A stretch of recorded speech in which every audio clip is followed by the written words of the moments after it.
Who were Shudras? How did they become untouchables?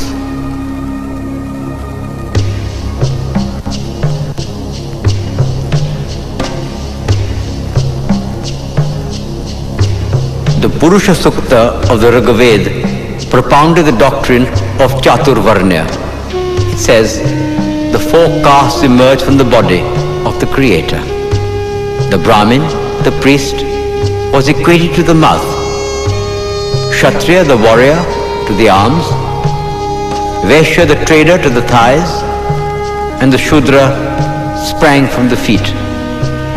Manu, the lawgiver, degraded the Shudras to the lowest level. Once born and untouchable, he remains an untouchable forever.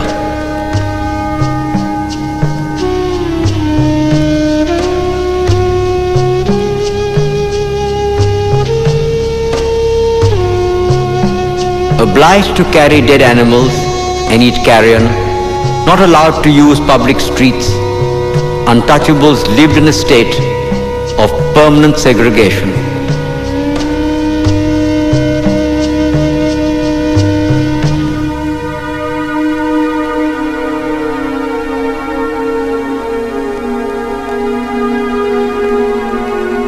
During the Peshwa regime, untouchables were forced to string a broom around their waists to sweep away their own footsteps. They were made to wear an earthen pot round their necks, lest their spit pollute the earth.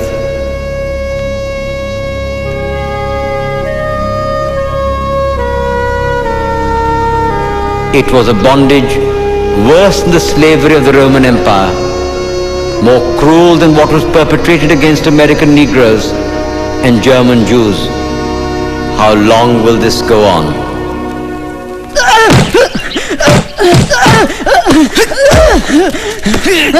Why did you enter the temple? I was taking shelter. Last night it rained very heavily. You have defiled our temple! You should have fell on the idol. You filthy scum! You dirty untouchables think you are Ambedkar! Nowadays everybody is Ambedkar. Hit him! Teach him a lesson! You government son-in-laws! Teach him a lesson he won't forget!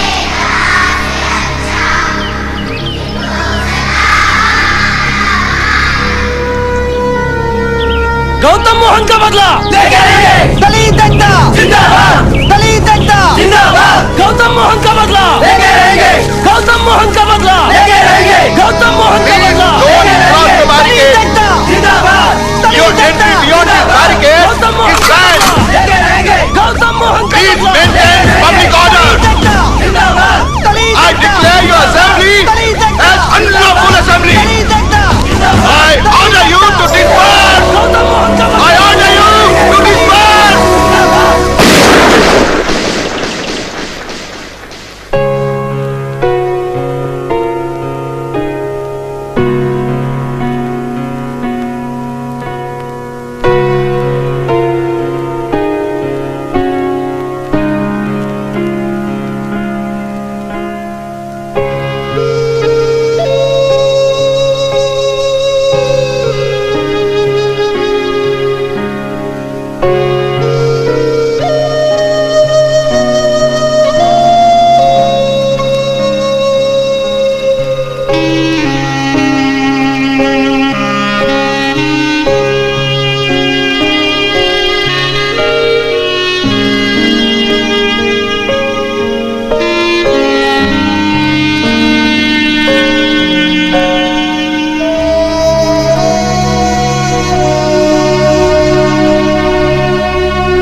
Young man, you are the only one who's always here before me and always the last one to leave.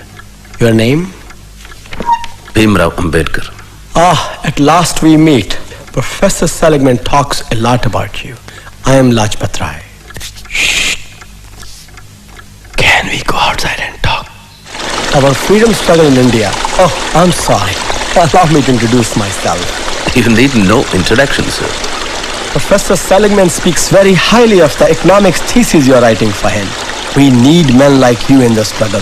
Ambedkar, these are very exciting times. The war has completely finished Britain. We must take advantage of that. As you may know, Tilak has begun his Home Rule League in India. And I'm continuing my struggle from here.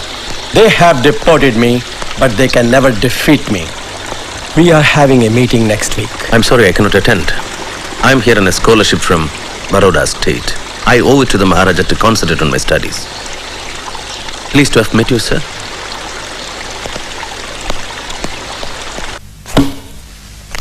You've often heard me say that the purpose of knowledge is not just to understand the world, but to change it. Yes?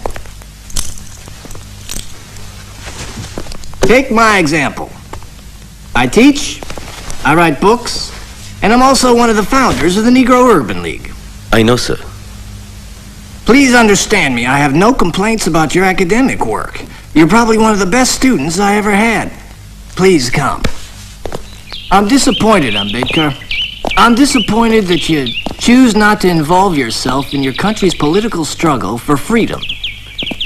I'm in America to study, not to join Mr. Lajpat Rai's Home Rule League, if that is what you are referring to. I know what my responsibilities are. Of course you do. And none of my business, really, I'm sorry. Well, what's the subject of your anthropology thesis? Castes in India, their mechanism, genesis and development. When do you present your paper? Next Tuesday. Well, good luck to you. Thank you, sir. Couldn't sleep last night thinking about what you told me. I just don't get it. It's so unreal. They literally won't touch you. That's the least of it. At least you have the We freedom. got no freedom. What are you talking about? Hey! Quit your jabbering. We got a restaurant to open in 2 hours. Get to work. Quick, quick! At least you have the 14th Amendment. Fat lot of good it's done us. Think about it. You're from India and you can go to Columbia University. I'm an American. I can't be a student there. I can be smart, talented. But hey, let's just keep that 14th Amendment stuff in the Constitution. Because in the real world, black is black and white is white. And never the twain shall meet. You read Rudyard Kipling? Think you're the only one who reads books? You black bitch! Wait, what's up? Teach I want you to Keep your hands to yourself, huh? Take I that! didn't do anything. Dirty nigger! Keep your hands to yourself! Please, I object you touching a white woman! I'll kill you! I didn't You touch hear the me? girl, You not- dirty nigger! Stop. You take that! I'll teach Leave you a me lesson! alone. I'll kill you! You hear me? You please black son stop, of a for God's bitch! sake. Now get the hell out of here! Dirty nigger! Manu says, the only occupation the Lord prescribed to the low castes is to meekly serve the other 3 castes. No collection of wealth must be made by the low castes, even though they are able to do so. For a low caste man who has acquired wealth gives pain to the other castes. Chamu, give it to her and take the money.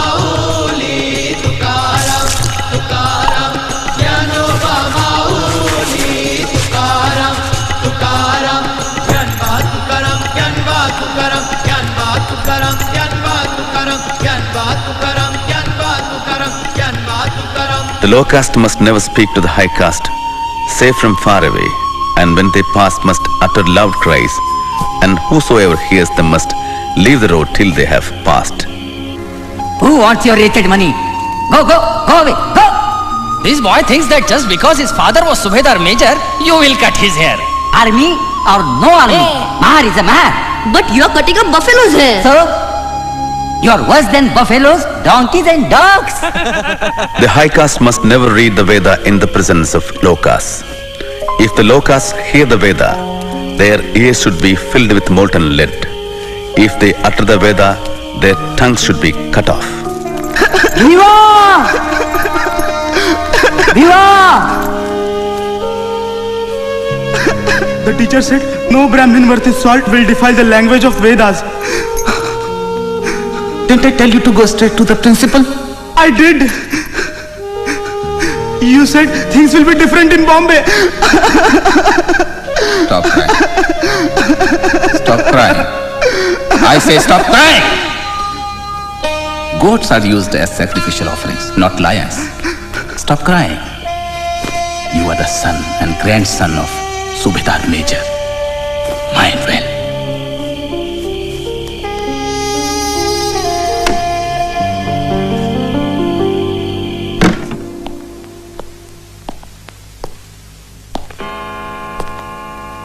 Before I start reading my paper, I should thank Professor Goldenweiser. Thank you, sir. Castes in India. The average Hindu, and I may add the average American, is always in ecstasy whenever he speaks about the Indian village. Since many believe this idealistic view, it would be better to present a more realistic picture of village society. The Indian village is not a single social unit. The two major divisions are between the touchables and the untouchables. The touchables occupy the position of a ruling race, while the untouchables occupy the position of a subject race of slaves. These positions are fixed at birth. There is no escape. Can caste be said to exist amongst non-Hindus? Yes. The Hindus have spread their poison to the rest. Caste has penetrated the fabric of Indian society. What caste are you? Mahar. Now, if you can get back the paper at hand. To Ambedkar's grand success! Grand success! Double MA! PhD! All in 3 years! While we donkeys are still struggling with a BA! Hey, Professor Seligman's here.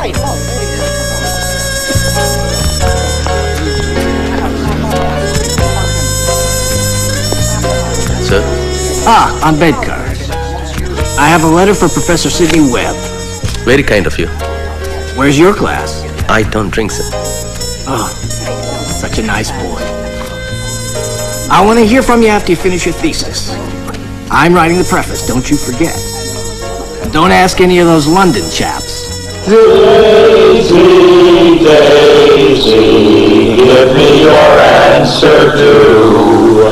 I'm half crazy over the love of you. Lajpat Rai might not understand you, but I think I do. Your struggle has been much, much harder than his.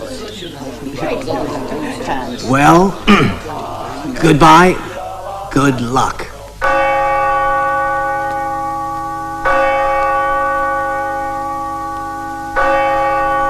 Brothers and sisters, we are honored to have with us today a friend of Brother Steve Brown, a young man from India. His people, Steve tells me, have been struggling under a terrible yoke. They have been enslaved like us for countless generations. They have been oppressed, humiliated, and treated like animals. The oppressors don't touch them and call them untouchables. They are condemned to live impure and die impure, a permanent hereditary stain which nothing can cleanse. Let us pray for them. Lord, hold our brothers and sisters in India in the palm of your hand. Protect them and help them, Lord, as you hold and protect us. Be with this young man, Lord, as he leaves to pursue his studies in London.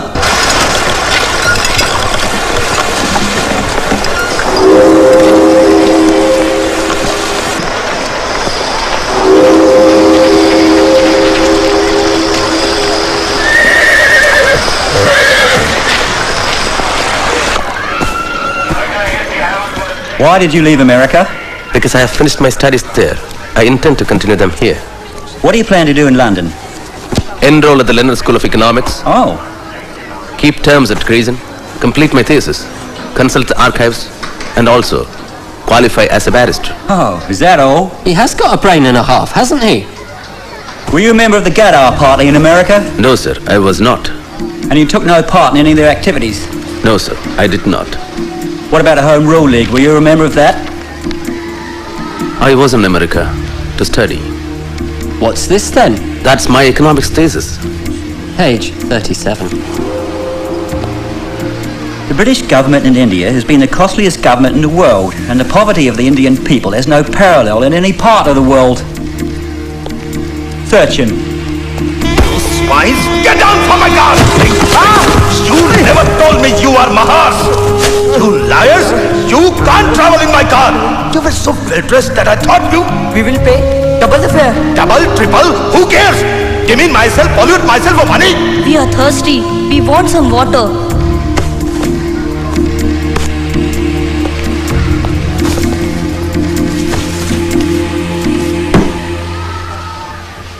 Welcome to London. Professor Seligman recommends you highly. What was your thesis for him about? It's a financial history of India from 1765 to the present. Very ambitious. Has it been done before? No, sir. I'm the first. And what thesis do you plan to write for us? On the problem of the rupee. Oh. I wasn't aware there was a problem. I disagree with Keynes's justification for India's gold exchange standard. Then you disagree with me too? Yes, Professor Cannon. Unless you have changed your opinion. I most certainly have not. I don't mean to be rude, sir. And you think you can prove that both Keynes and I have been wrong all these years? Yes, sir. I think I can. Well, well, well. I certainly wish you good luck. Thank you, sir. I shall look forward to reading your critique.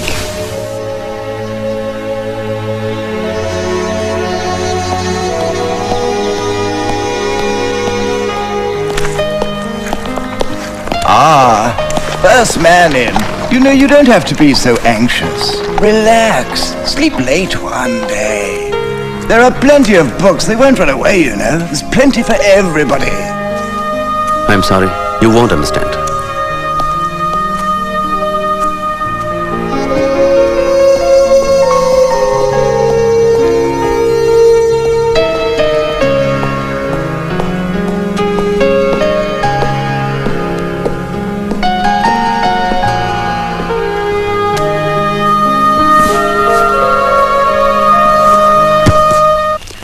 Good evening, Mr. Andrews. A letter for you. Thank you.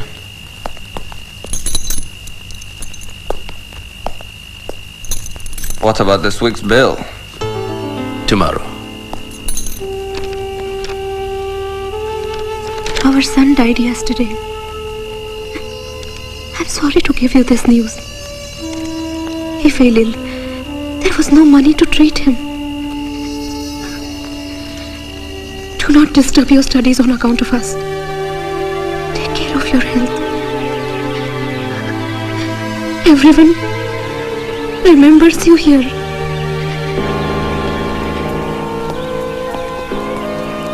Dear Ramu, it is sad that Gangadhar had to die. Life is going to be rather painful without him. And for you, all the more as his mother. Because of the little money I sent, you are compelled to wash the dirty utensils in others' houses. I hate myself for doing this to you. And here in London, with the war, life is hard for me too. At times, I have had to sell my books for survival. But one can't complain, Bhimrao. Studying at the London School of Economics and doing law here at Gray's Inn must be difficult, Ambedkar. I'm trying.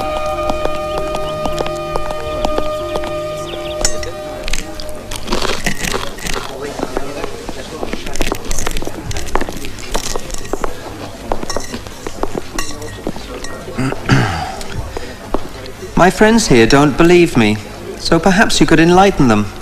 Isn't it true that Indians eat with their left hand because they wipe their posteriors with their right?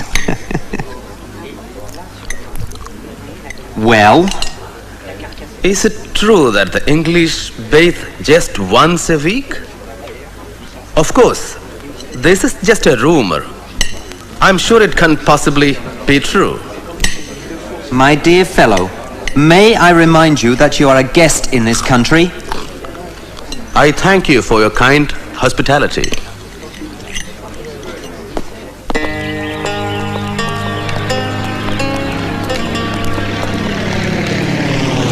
Baroda State regrets to inform you that the period of your scholarship is over and you are required to return to India immediately. As per the bond, you had worked for the Baroda State for 10 years. Diwan, the Baroda State, India.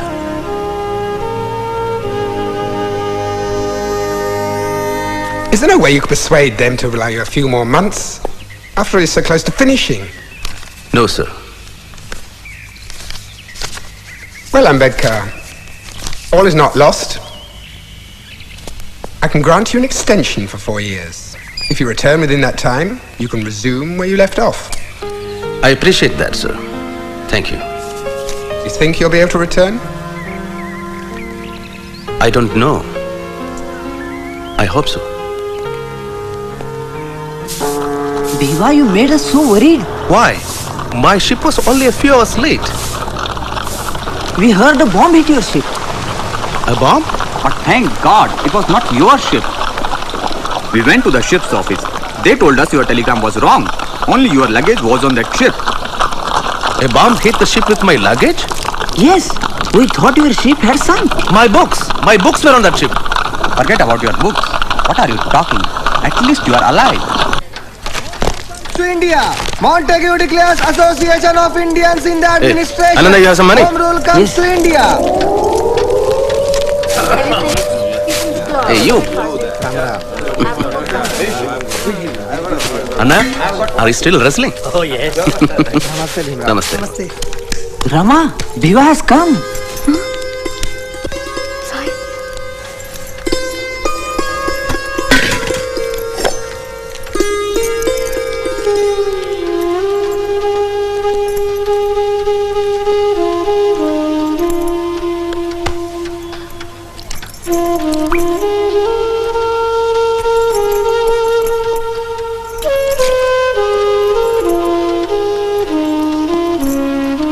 Shukriya.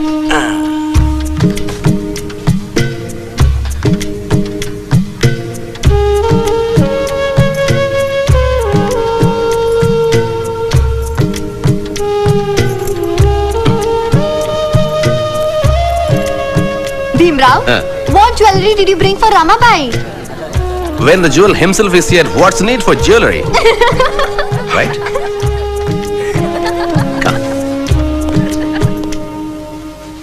I tried everything to save our son. But there was no money. I was so alone.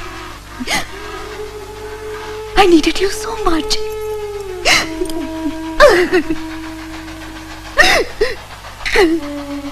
Every morsel of food I ate, I thought of you. Every Saturday I fasted for your safety. I know your hardships and loneliness. You know, sometimes I feel so guilty.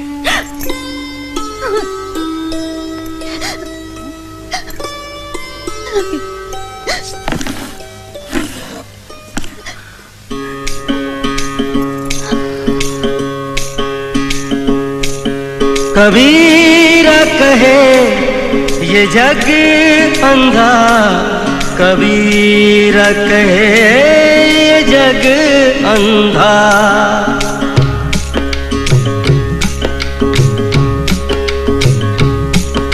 Kabir कहे ये जग अंधा, कबीर कहे ये जग अंधा।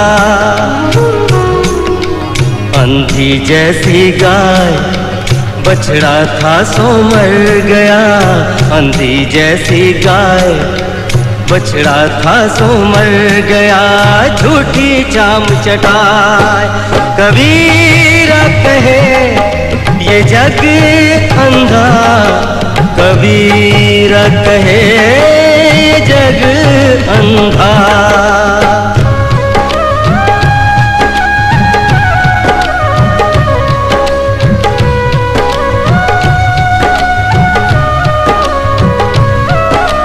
गगन घटा कहरानी साधो,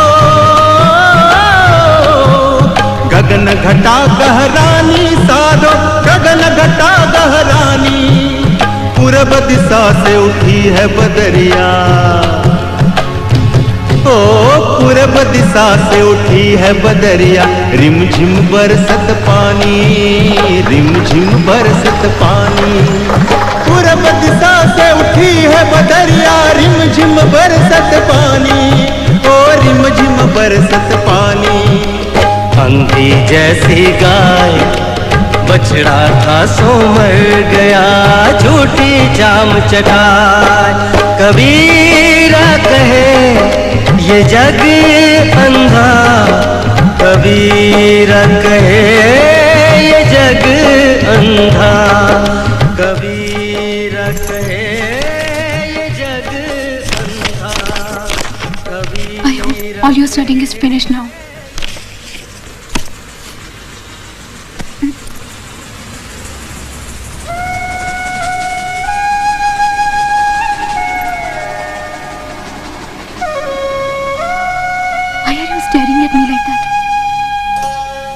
तदेव लग्नं सुदिनं तदेव ताराबलं चन्द्रबलं तदेव विद्याबलं दैवबलं तदेव लक्ष्मीपते ते गृयुगं स्मरामि। Hurry up, you have to finish it before this fish market opens.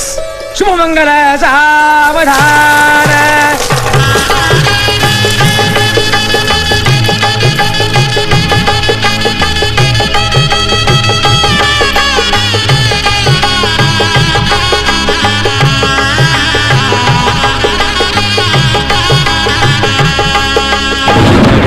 पर्दा छोड़ दे हो,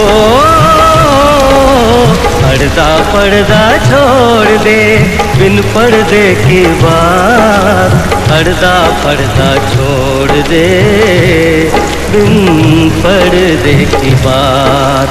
दुल्हन से दुल्हा मिला तो, दुल्हन से दुल्हा मिला तो फीकी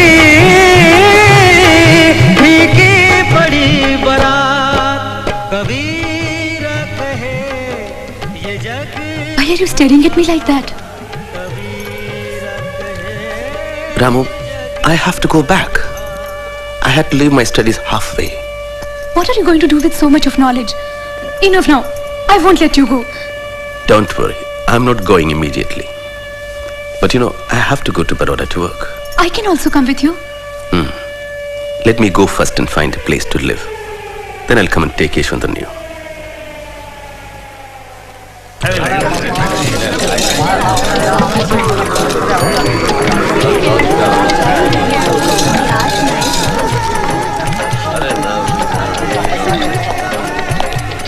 I want a room. Your name, please? Bhim Ambedkar. Hindu, huh? Caste? Mahar. Sorry, I don't have a room. At least for a week. You want to close my hotel? Try somewhere else.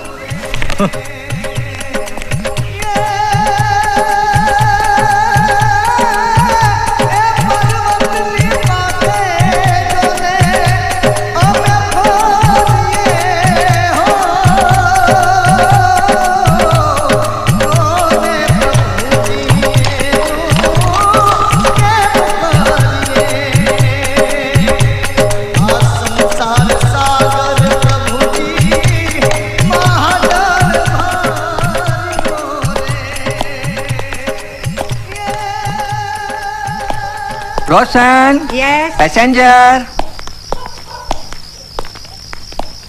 Are you alone? Yes. Is this your only luggage? Yes. Come.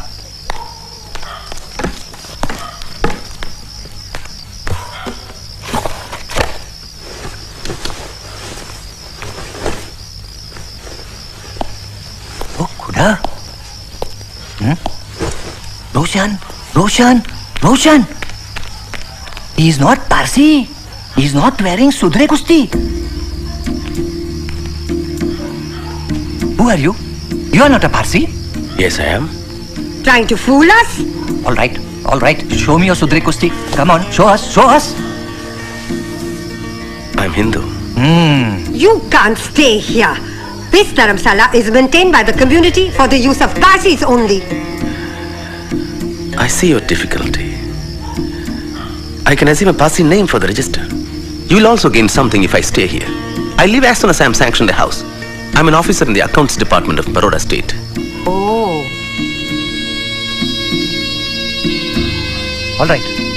All right.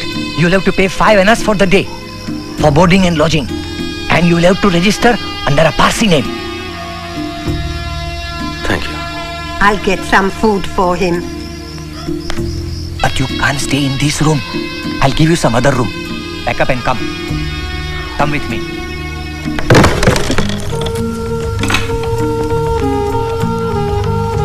Come.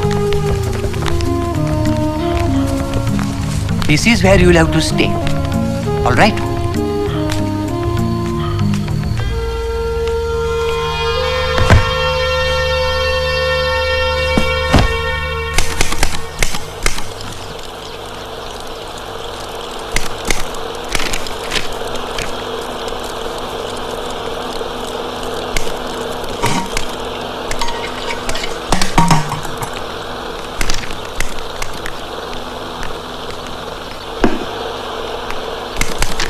Ane, give me the staff salary file.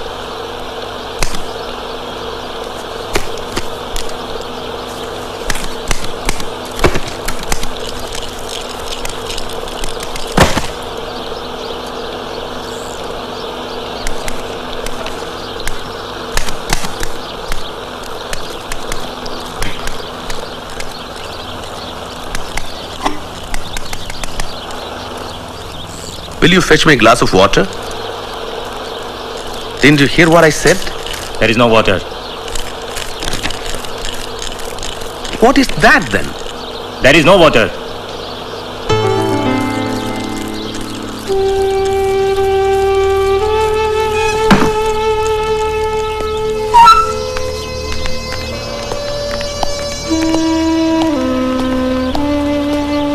Look here.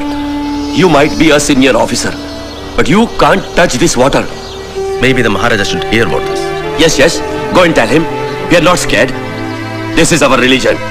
If the Maharaja wants you to drink water, let him bring it from his own palace. He is a Maharaja. He can do whatever he likes. He can employ dirty, untouchables like you.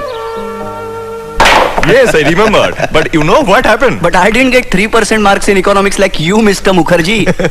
That too, Seligman said he was granting Mukherjee 3%. I didn't know that. Because he didn't want to discourage me. Actually, I deserved 0.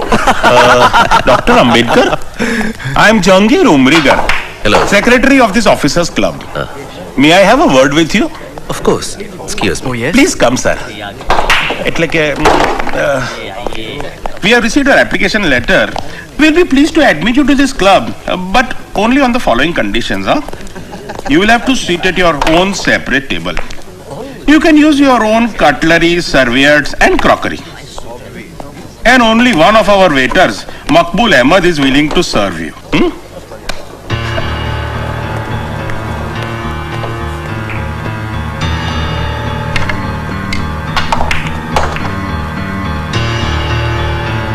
Dear Ramu, it's very difficult to get a place to stay. Even Joshi and Mukherjee, my friends from Colombia, refused to help me. I remember how angry my father was when I decided to come to Baroda. You owe nothing to the Maharaja. Don't be dependent on the whims and fancies of a Maharaja. That too in Gujarat. Do you know how orthodox they are in Gujarat? But I have already accepted a job, father. What?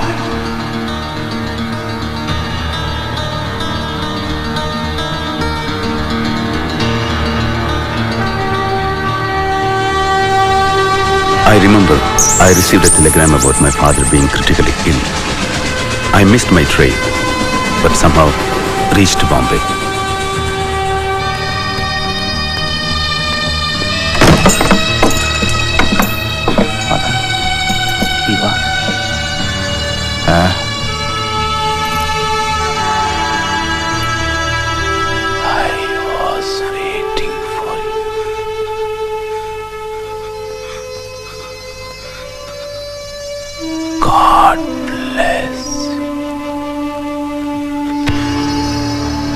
Father?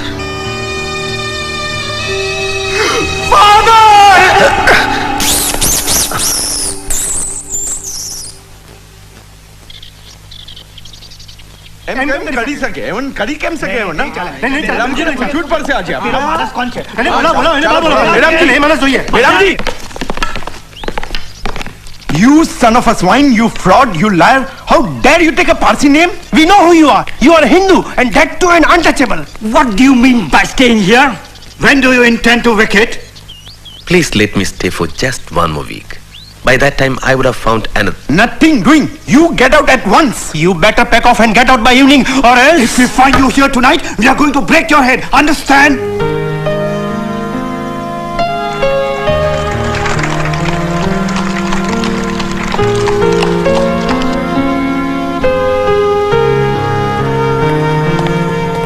Dr. Ambedkar, Maharaja is expecting you. Please come.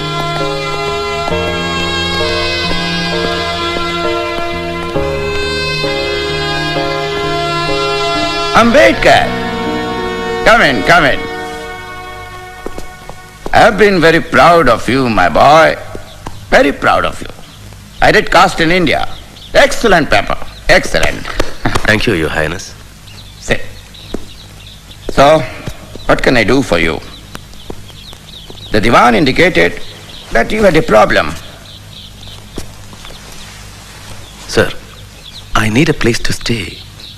Ambedkar, I understand your problem, but you must understand mine.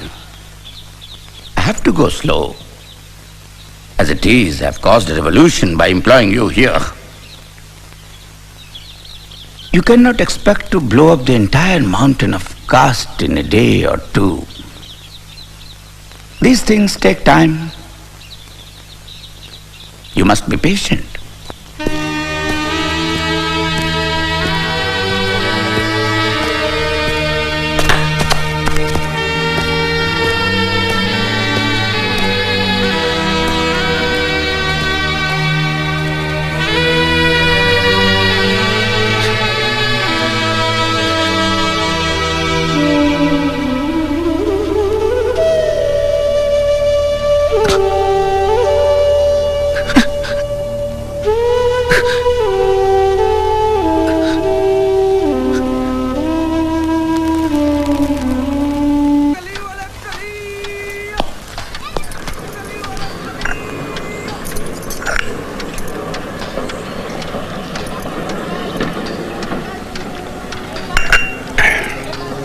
People can be so cruel to you.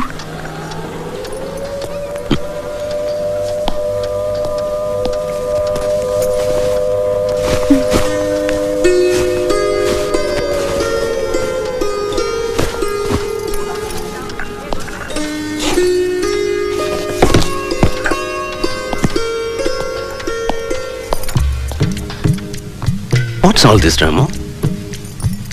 This is the first day that you are going to sit in... Sitnam College. Sit in... Sitnam College. Sit in... Scam...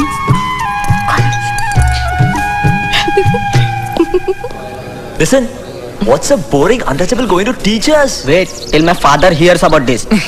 Think what this buffoon is going to speak in English. I'm Professor Ambedkar. I'll be your lecturer in political economy. In case you are wondering what could I possibly teach you, allow me to introduce myself. I have an MA and PhD in public finance from the Columbia University in New York. My thesis covered the financial history of India from 1765 to the present. In addition, I am working towards an MSc from the London School of Economics. If any of you feel that I am not qualified to teach you and would like to leave, feel happy to do so now. So, let's begin.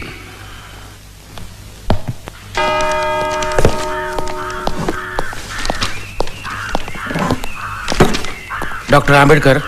Yes? I am Professor Trivedi. This water is reserved for the professorial staff. What do you think I am? Yes. We all know you are a lecturer, but here we are to tell you to bring your drinking water from home.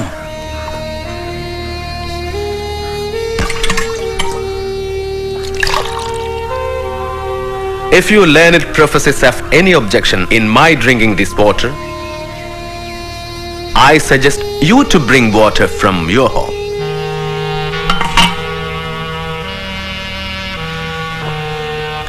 Or purify it.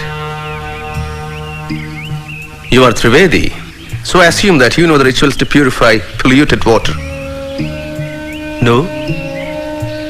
I'll tell you. Amedya Shava Chandala Madhya Mansadi Dushitat. That's from Vriddha Harita Smriti. Shall I repeat it? Amedya Shava Chandala Madhya Mansadi Dushitat. Amedya Shava Chandala Madhya Mansadi Dushitat. Govarudrutya Kalashay Sahasram Rejayejalam Nikshipya Panchagavyani Varunairapi Manyayeta Taragasya Vishuddhyartham Gobhis Sankramayechalam.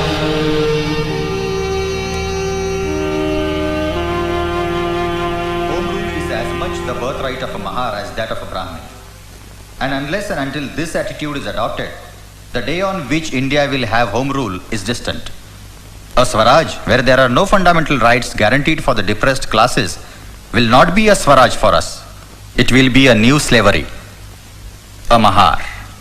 Oh, what a powerful statement, huh? Diwan Sahib, do you know who is the writer of this anonymous letter? No, Your Highness. Dr. Ambedkar. Datto Bapawar told me. Dr. Ambedkar is starting a fortnightly. And he needs some help. Yes, Your Highness. I agree that with uncompromising courage you are trying to eradicate the evil practices created by this caste system and to help liberate the lower classes from the unjust dominance of Brahmins and the priesthood.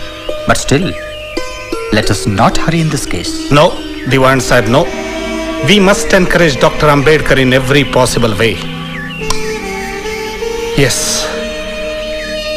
We will help him to start his fortnightly. Mook Nayak, leader of the dumb. Kitti Sangutula, Kitti Sangutulag, Kitti Sangutulag, Kitti Shivatarkar, take this down. India is a home of inequality. Hindu society is just like a tower which has several stories without a ladder or an entrance. One is to die in the story in which one is born.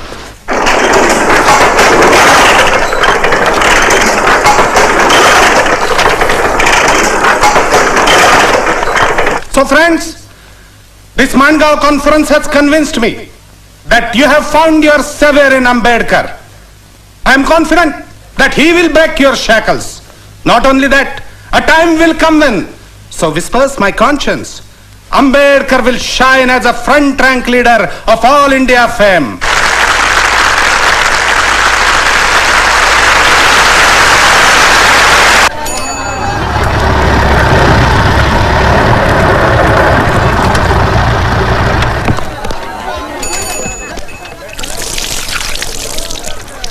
Rama, somebody's calling.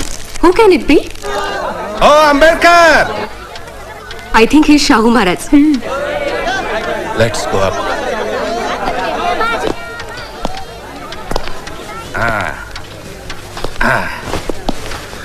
Maharaj, please sit. Ambedkar.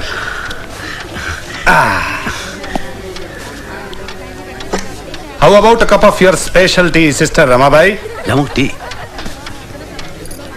What they say is true. Behind every great man, there is a great woman.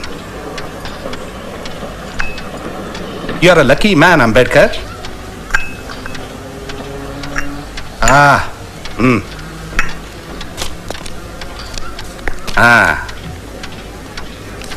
have a contribution for your London studies.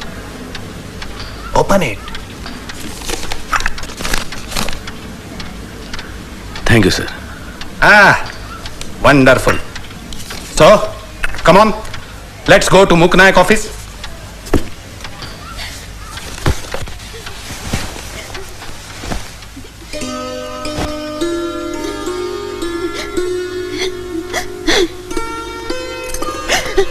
Ramu, I can understand your suffering, loneliness, and hardships. But I have to complete my studies. It's only a question of 2 years.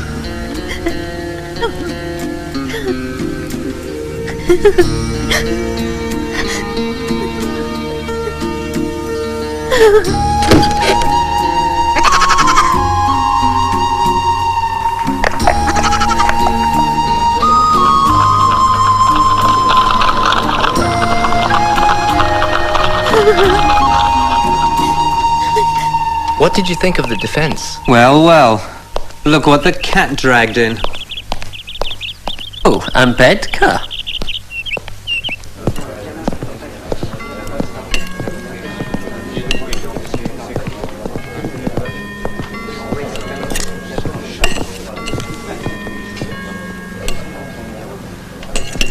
We're all out of chicken. We just served the last piece. Cabbage and gravy is all is left.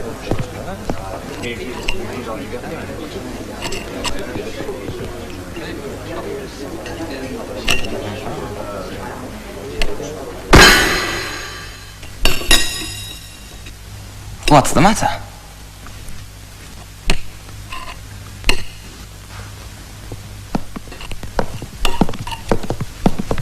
Robert. I see you have my piece of chicken. Well, aren't you lucky? My father says in India, Indians and dogs eat outside.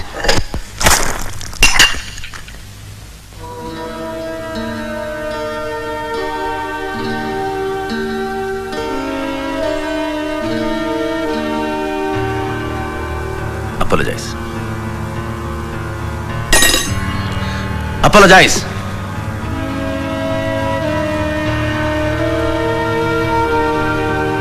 Oh, all right. I apologize.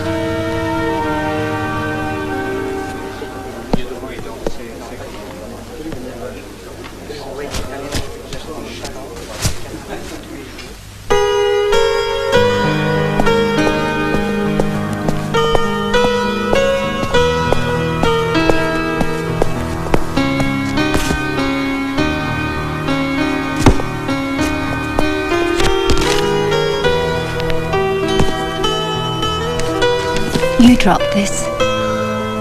Thank you.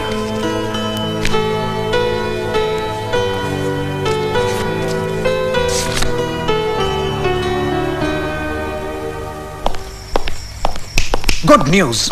Wonderful. Didn't you hear? Prince of Wales's visit to Bombay? No. What about it? Down shutters everywhere. Black flags. Gandhiji made a huge bonfire of British cloth. There are other things Gandhiji should be burning. Like what? Asnodkar, there are 50 million untouchables in India with no civic, legal, political or moral rights. But you see, the British have to leave first. Everything else will follow. Yesterday, you boys had your lights burning till 9:30. I can't afford to have you lit up all night like Piccadilly Circus. You've got 10 minutes till 9 o'clock and then lights out.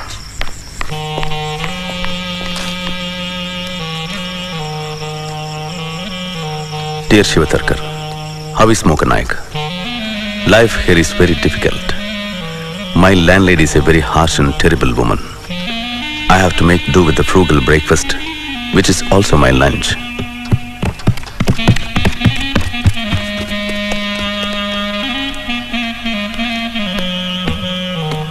In the quiet nights here in London, I can hear Balaram Bhau's clarinet. I am anxious about Ramabai. Please continue to take care of her.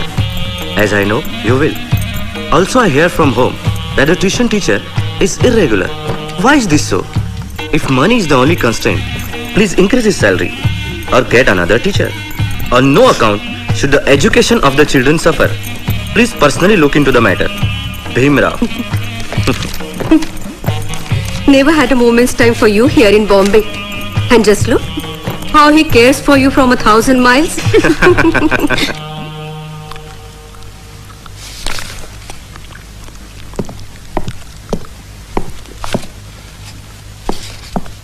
Excuse me, you can eat here.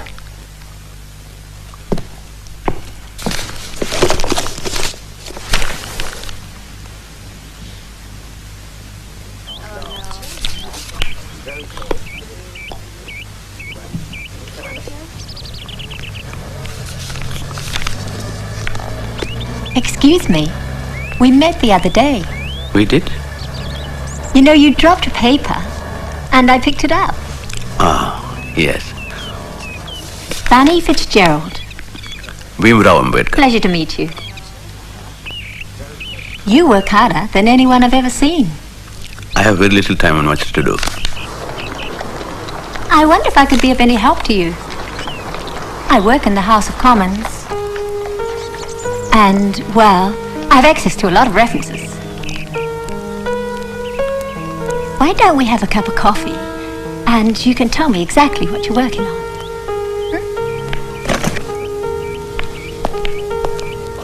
It'll just take 10 minutes and then you can get back to work. What's the matter? It's not that. I have no money.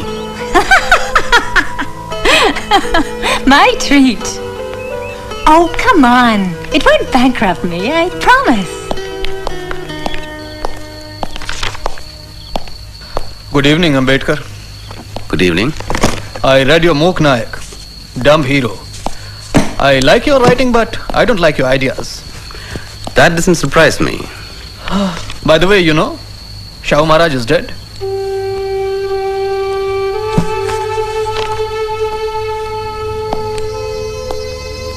I met a friend of mine today. He has just come from Bombay.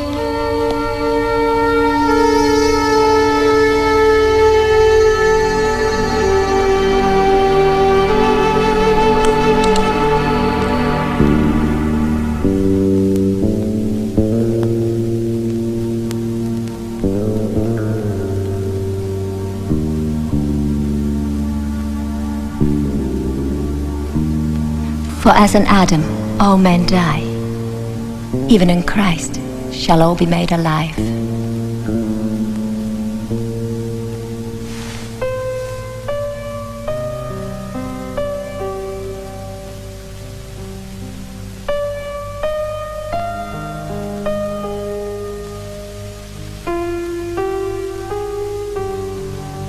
When my husband died, I wanted to die with him. I have been very selfish. I have never ever asked you about yourself. There's not much to tell, really. He died in the war. Any children? I live with my mother. She's the only one I have left. I hope God gives you the happiness you deserve, Fanny.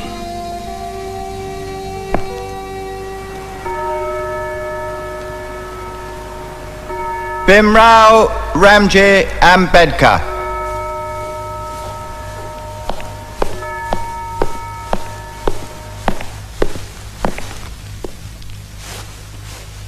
I hereby call you to the bar and do publish you barrister.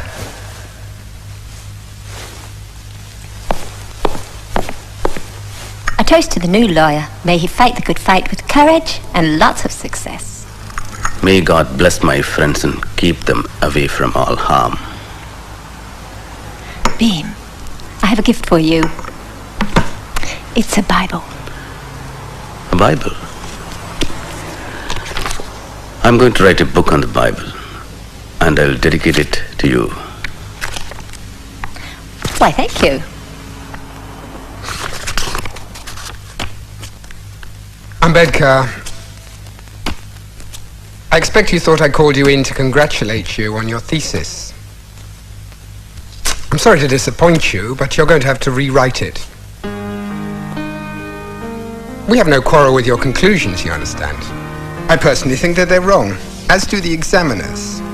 However, we would never ask anybody to alter their thinking just to suit ours. So you may keep the same conclusions, Ambedkar. But what does need to change is the tone of the piece, your language. This is an economics thesis, not an exercise in empire bashing.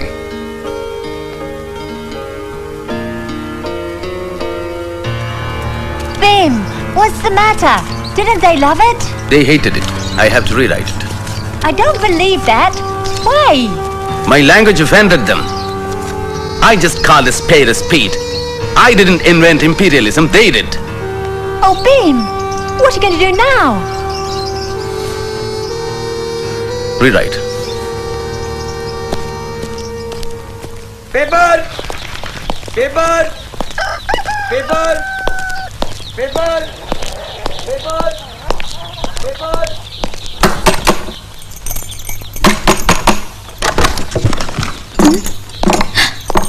Sahib, it's a surprise. Let me in from Lakshmi Vahini. No, wait. Let me meet you first. How are you?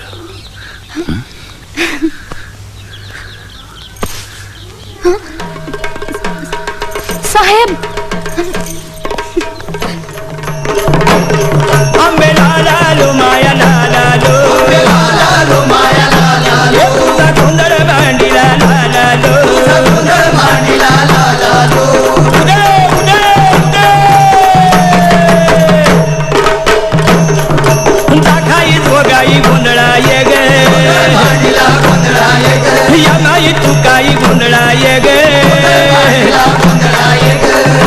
Ganpati गुंदड़ाया हो सुरले सुरले गुंदड़ाया हो So clear? Here's a pen and a compass box for you. Tomorrow we'll go to market and buy clothes for you, for your mother and Lakshmi Vani. This is my law degree. You know what they said? Bhimrao Ramji Ambedkar, I hereby call you to the bar and do publish you barrister.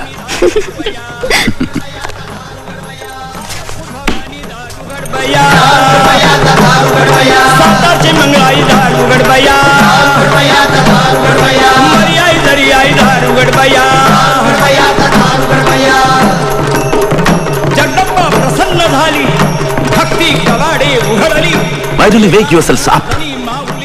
My heart breaks to see the pitiable sight of your sad faces and hear your sad voices. You have been groaning from time immemorial, and yet you are not ashamed to hug your helplessness as an inevitability. Why did you not perish in the prenatal stage instead? Wake up. Wake up! Why do you worsen and sadden the picture of the sorrows, poverty, slavery and burdens of the world? With your deplorable, despicable and detestable, miserable life, you had better die and relive this world if you cannot rise to a new life, or you cannot rejuvenate yourselves. Wake up. As a matter of fact, it is your birthright to get food, shelter and clothing in this land in equal proportion with every individual, high or low. If you believe in living a respectable life, you believe in self-help, which is the best help. From the presidential chair of the Indian National Congress, Maulana Muhammad Ali referred to a suggestion to divide the untouchables equally between Hindus and Muslims. How dare he speak like that? Are we to tolerate this? Are we to be treated like slaves? How can we trust the Congress after this? Gandhi, the great social reformer, was in prison when this was said, and he remained silent. Do we need such saviors who care more about appeasing the conservative Muslims in their demand for Khilafat? I say no. I propose we establish a central institution for removing our difficulties and for placing our grievances before the government. I propose we call our organization the Bahishkrit Hitakarni Sabha.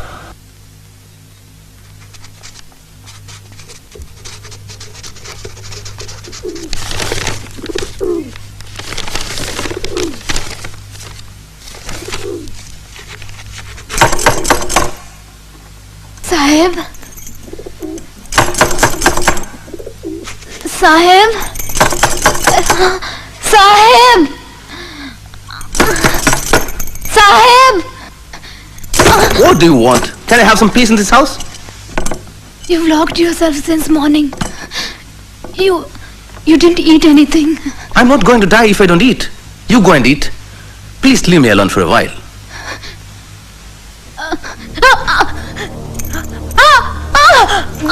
Ramu, what happened? Ramu, what happened?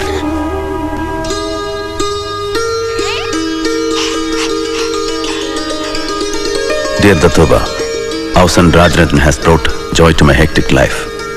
When I see him, I remember my father's fondness and love for me. I'm happy to see him around. I'm trying my best to establish myself as a good lawyer. Yet being low caste makes things all the more difficult. But then, Rajrathan is our comfort. Bhimrao, Rajrathan is very serious. Please hurry up.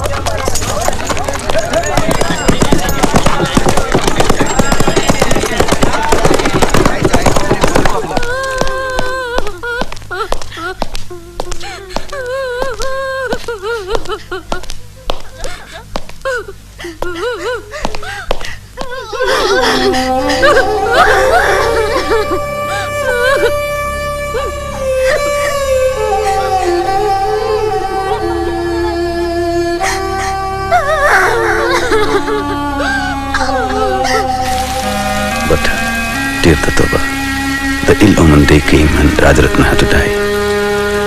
And now that we have buried the fourth of our auspicious and sprightly children, all the salt from our life is gone. Tell me, Datoba, why is destiny so cruel? Why did Rajrathan have to die? Why? I, Bhimrao Ramji Ambedkar, having been nominated a member of the Bombay Legislative Council, do solemnly affirm that I will bear true faith and allegiance to His Majesty the King Emperor, as by law established, that I will uphold the sovereignty and integrity of British India.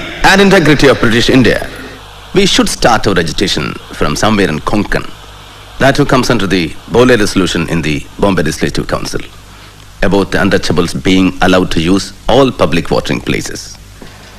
Let's begin the agitation of Mahad to the opening of the Saudar tank for the untouchables.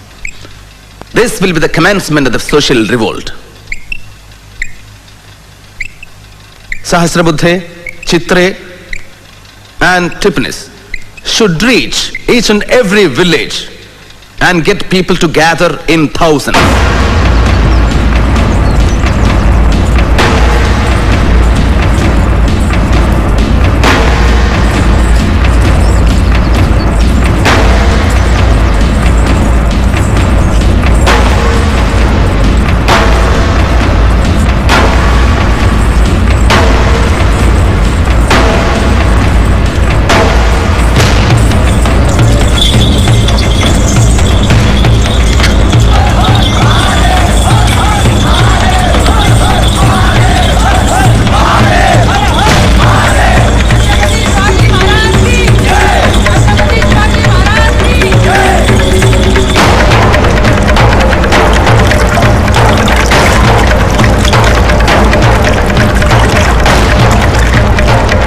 Finally, they have hired a tamasha theatre for the conference. And hundreds of people are marching towards Mahad.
Brothers and sisters, I am very thankful to you for giving me the honor of the presidentship of this conference.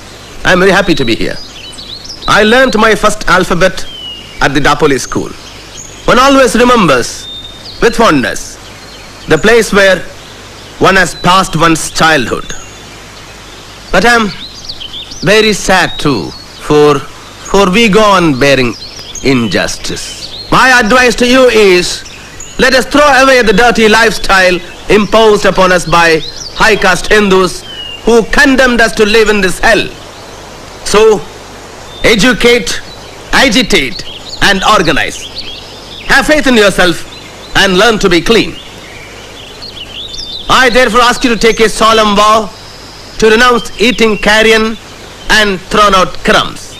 Educate your children, inculcating them the idea that they are destined to be great. For ours is not a battle for wealth and power. It's a battle for freedom and self-respect. And with justice on our side, I do not see how we can lose the battle.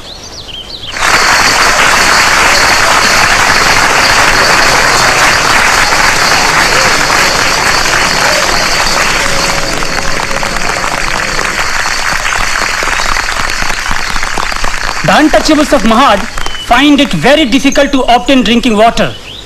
To remove this difficulty, the Mahad municipality, in accordance with the Bole resolution, has opened the Saudar tank for the public use, irrespective of caste. But you all know, so far, the untouchables of Mahad have not implemented this resolution because they have been afraid. So I appeal to this conference to give a lead in this matter. So let us all go out to the Saudar tank and drink water as is our legal right. Chalo Saudar tank!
Doctor Saab, riots!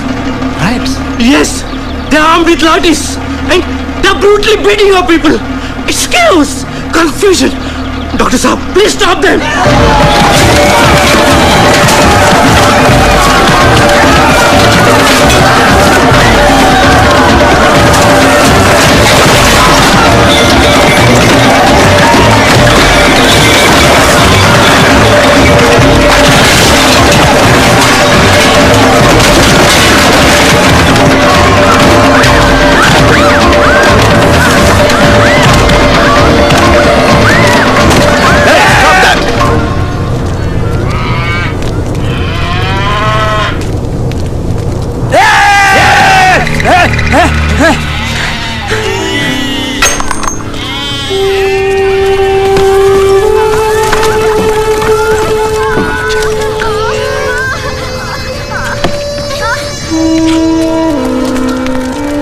Disgusting.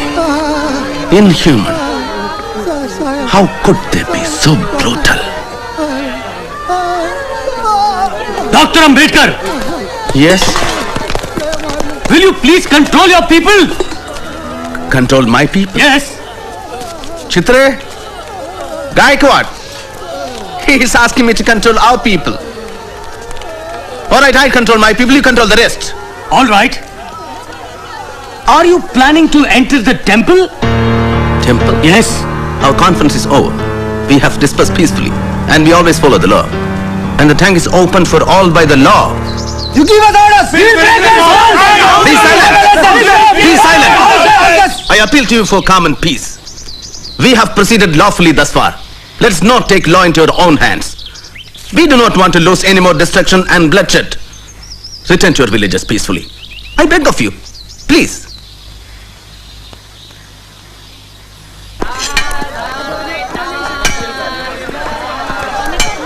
He has not slept. He has not eaten. He has fallen sick worrying about you.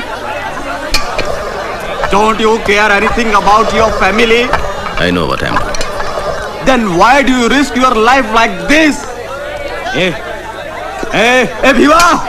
Listen to me, I am your elder brother. You have to listen to me. Tell me, who was the one who supported your family when you were studying? Hey, when you did not have a single paisa with you? Tell me, who was that? Hey, nothing in this house belongs to you. Nothing. Even the cooking utensils. Everything was bought with my money. Do you understand?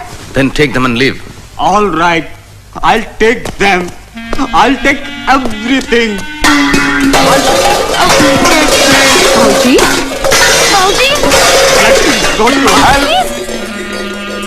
Let him go to hell.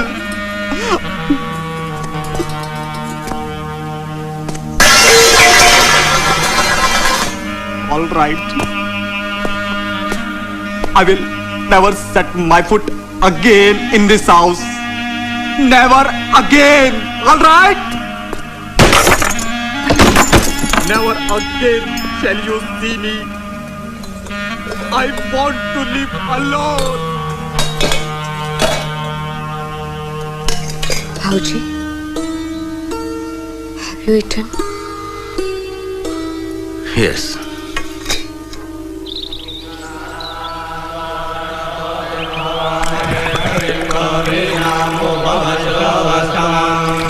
ज्येष्ठराजं ब्रह्मणां ब्रह्मणस्पदान शृण्वन्नोतिभिश्रीदशादनाम् ॐ तत्सवितुर्वरेण्यं भर्गो देवस्य धीमहि धियो यो नः प्रचोदयात् ॐ गन्धद्वारान् नित्यपुरुषान् कीर्तिम् ईश्वरीं सर्वभूतानां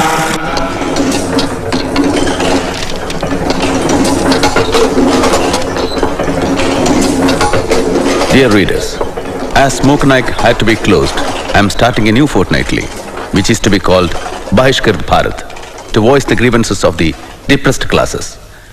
I would like to appeal to the other subcastes to unite as one to strengthen the Satyagraha of Mahad. Here is a telegram from Ambedkar congratulating you. It says you have ignited the spark of the unprecedented social revolution. Do they know that the tank is purified? There is one more telegram from Banaras. We strongly protest your action and challenge you to repeat it at your own peril. अरे यार 2 चाय ले 4 number पे Farooq bhai, give us something to eat. How is Bahishkrit Bharat doing? All copies sold out. Good. How was the council meeting? Stow me. Then, tell me, what is the position, More? Dr. Saheb, they have proclaimed boycott on all who came to Mahad. In all villages, our people are facing extreme harassment. They refuse to sell them corn. Pick quarrels on some pretext or the other. Many have been jailed. I myself was beaten up and they are facing threats and atrocities.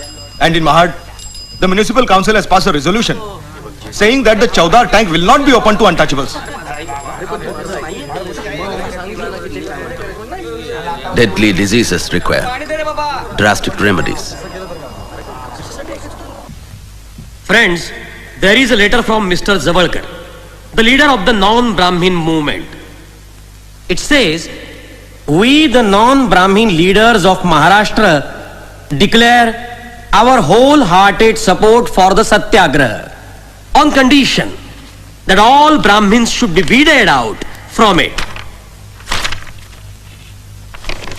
The view that all Brahmins are enemies of the untouchables is a wrong view. I do not hate Brahmins personally. I hate the spirit of Brahminism, which may be found in Brahmins and non-Brahmins alike. It has been resolved that December 25th and 26th, 1927 will be the dates for the Satyagraha at Mahad. Har Har Mahadev! Har Har Mahadev! Dr. Bhimrao Ambedkaranta! Dr. Bhimrao Ambedkaranta! I am the parent, police superintendent here, Dr. Ambedkar. The collector would like to see you. Please come. Brothers, while you march in Mahad, observe strict discipline. Satyagraha loses power if there is no discipline. You lead them, Chitra. I'll join you. Sahasrabuddhe, come with me. Chalo Mahad! Asprushata! Asprushata! Asprushata! Asprushata!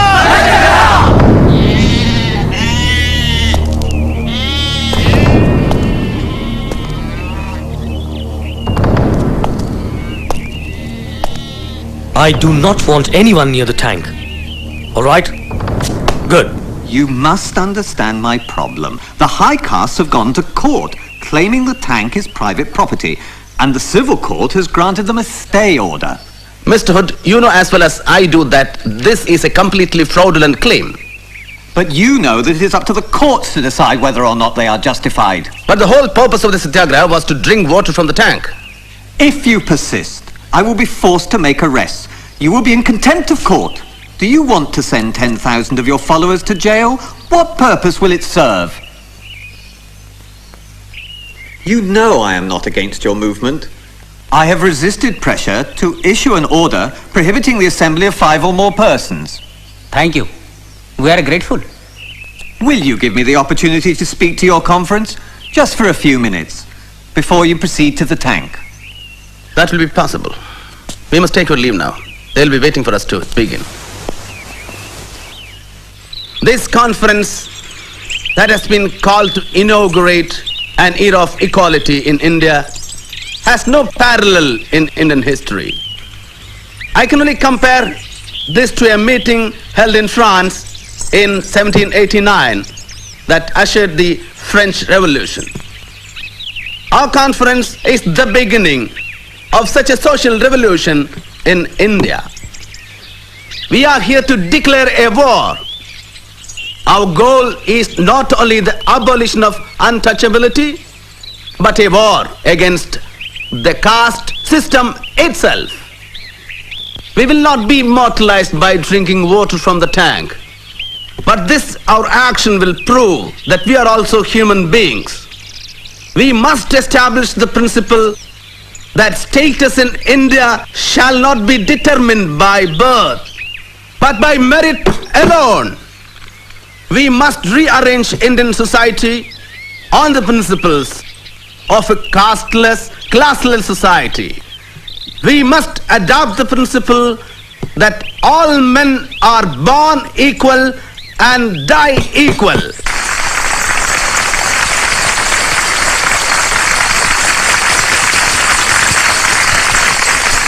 Let's destroy the authority of the ancient Hindu scriptures that abound in inequality.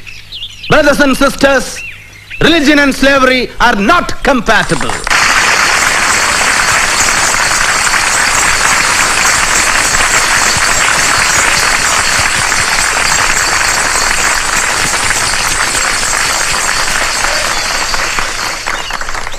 Brothers and sisters, even though I am a Brahmin by birth, I condemn outright the doctrines of the Manusmriti. It is a symbol, not of religion, but of inequality, cruelty, and injustice. I move a resolution that the Manusmriti, which has been the cause of untold sufferings for the generations, be publicly burned.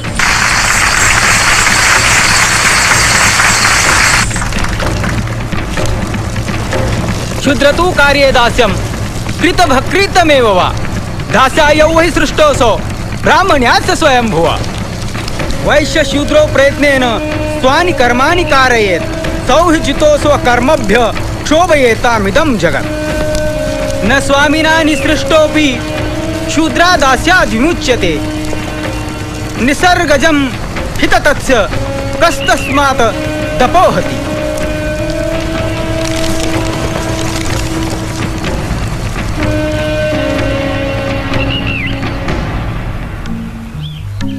Dear Bhaurao, Congress has boycotted the Simon Commission, and so has Muhammad Ali Jinnah. But I am determined to attend it in spite of all the anger and fire against me. During this crisis, I miss Balaram Bhau. He would have supported me had he been alive. After giving my classes in the law college, I'll be going to Pune. There I have to meet the Simon Commission tomorrow. Sahib, take care. Markebo was telling me that your enemies are... Rama, you still have a fever. Don't forget to take your medicines. I'll take care of myself. So you are particularly anxious to get appointments in the public service? Yes, decidedly. Why is that so? Our experience on the administration of the law is very bitter. In most of the cases, the law is administered to the disadvantage of the depressed class man. I understand that you have been very active in the uplift of the depressed classes. Do the higher classes help you in this work? The whole caste Hindu population insist upon the depressed classes doing the unclean jobs. Because giving up doing these jobs means that the depressed classes are exceeding their social status, rivaling the upper class. What do you want to represent as the proper way in which the Constitution of India should deal with the depressed classes? The first thing I would like to submit is that we claim that we must be treated as a distinct minority, separate from the Hindu community.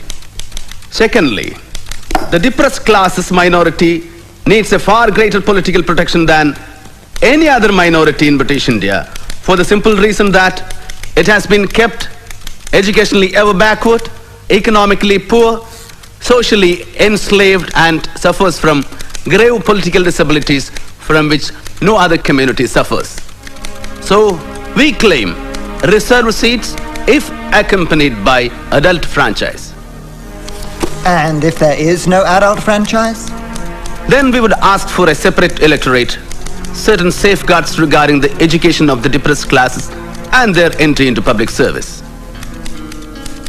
Mr. Solanki, do you keep the same view? Yes, of course. If the details of the scheme which you've laid out were to be introduced into the Constitution of this country, would it not lead to perpetual class war? It might. But it would depend on the attitude of the majority, Sir John. Therefore, you would not, as a sagacious statesman. I do contemplate and I do desire the time when India shall be one. And I believe that a time will come when all these things will not be necessary. But again, it would depend upon the attitude of the majority towards the minority. How many members of the depressed classes practice at the bar? I am the only one. Any more questions, gentlemen? Thank you, Dr. Ambedkar, Mr. Solanki. Thank you, Major Atlee. Simon! Simon! Go back! Go back! ब्रिटिशांचे हस्तक! Ambedkar! Ambedkar! ब्रिटिशांचे हस्तक! Ambedkar! Ambedkar! Ambedkar! धिक्कार असो! Ambedkar! धिक्कार असो! Sahib, don't you think that those who are clamoring for the independence of the country have inconsistent attitude? Yes, of course. They raised violent protest against the insulting treatment meted out to Indians in South Africa and to Indian students in Britain. And at the same time, denying human rights to their own countrymen and co-religionists in India. I find this attitude inconsistent, selfish and shameless. Which is why my editorial says that we must act in a forcible way so as to let the caste Hindus know that to observe untouchability is a risk as dangerous as bearing live coals on their tongues.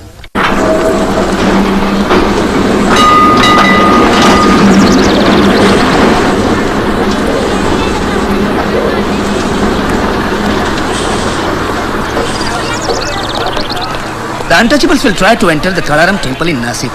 And if this is opposed, we will insist on Satyagraha.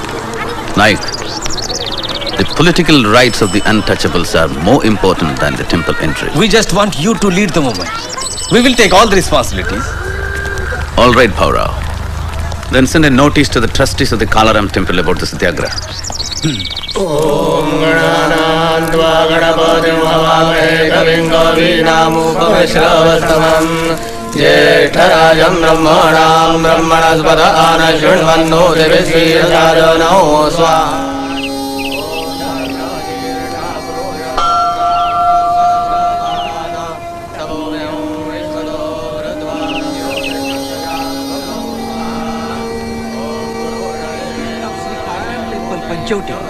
Are not the owners of the temple. They have no right to interfere in the traditions. Since the inception of the temple, our ancestors were appointed as the priests and we are following them honestly. We, the priests, are the supreme powers of the temple. If the trustees use their rights in the wrong way to defy the purity of the temple and allow the untouchables to enter the temple, we will strongly protest.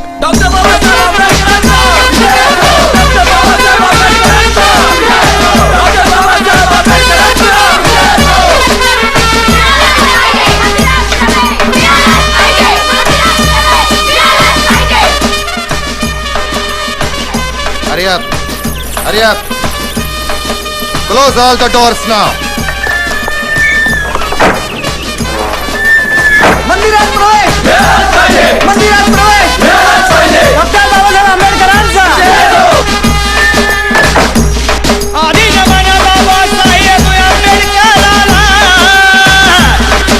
आवाच्या कुलात दैवताला आणि मग महात्मा ज्योतिबा फुल्याला आणि तसंच छत्रपती श्री शाहू राजाला.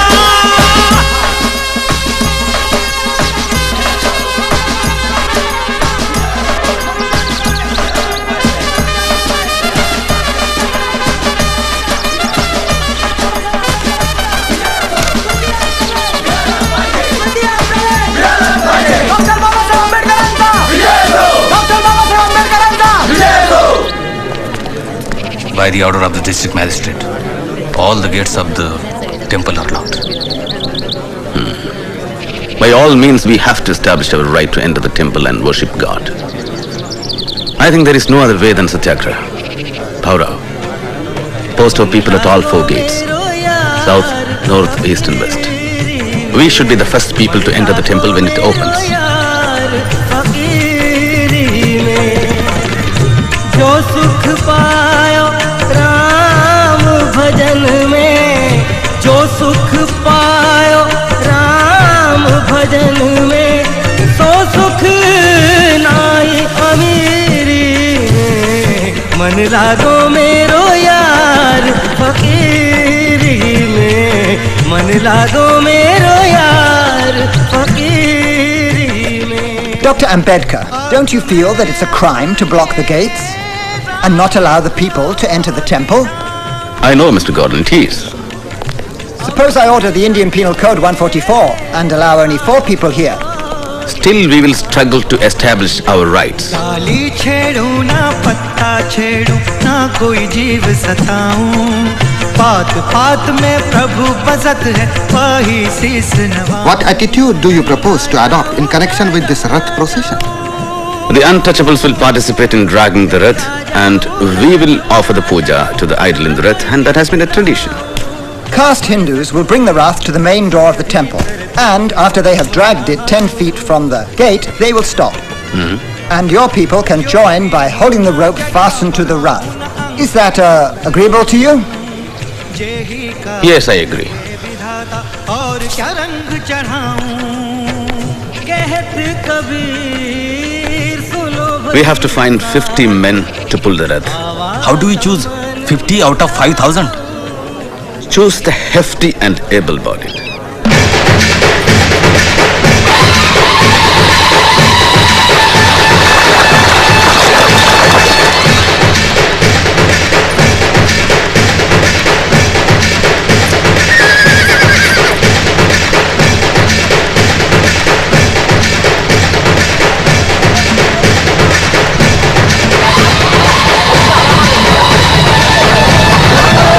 Running away with the Rath.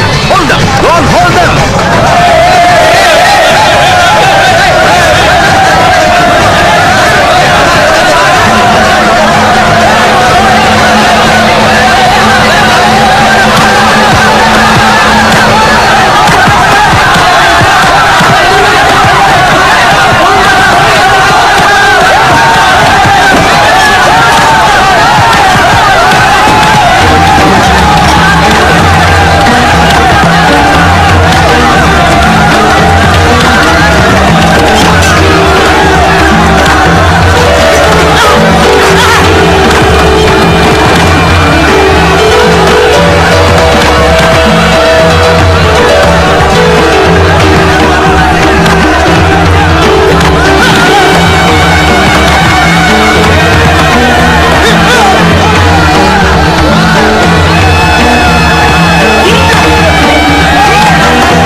actions of the district magistrate and the threat to withdraw the police indicates that the government is not willing to use the power to help the people who are struggling for their rights. Such a government is no good for anybody. I don't agree with the findings of the magistrate of Nasik. I have already written to the governor about our version of the story, which is true. Dr. Ambedkar? Yes? From the Viceroy. Thank you.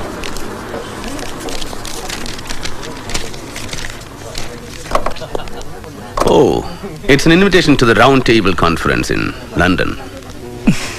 Congratulations. Thank you. Congratulations. Thank you. Dear Chitre, Congress and Gandhi have boycotted the Round Table Conference. Congressmen hate and curse those who are going to attend it. I will demand what is rightful for my people, and I will certainly uphold the demand for Swaraj. Selection of the representatives of the committee and Prime Minister's intervention. Mr. Chairman and respected delegates of the Round Table Conference, my colleague Rao Bahadur Srinivasan and I have the honor to place before you the point of view of the depressed classes of India who represent 1/5 of the total population of British India. Our point of view is this: the British government in India should be replaced by a government of the people, by the people, and for the people. The depressed classes have traditionally welcomed the British as their deliverers from the tyranny and oppression of the Orthodox Hindus. Before the British, we could not enter the temple. Can we enter now? Before the British, we were denied entry into police and military forces. Is that career open to us now? Our wounds have remained as open sores. and they have not been righted, although 150 years of British rule have rolled away. The Hindus claim them only to deny them appropriate rights. The Mohammedans refuse to recognize their separate existence because they fear that their privilege may be curtailed by the admission of a new arrival. Depressed by the government, oppressed by the Hindus, and disregarded by the Muslims, we are left in a most intolerable position of utter helplessness to which I am sure there is no parallel. We hold that the problem of the depressed classes will never be solved until they get power in their own hands. Given the present temper of the country, no constitution will be workable which is not acceptable by the majority of the people. The time when Britishers were to choose and India was to accept is gone, never to return.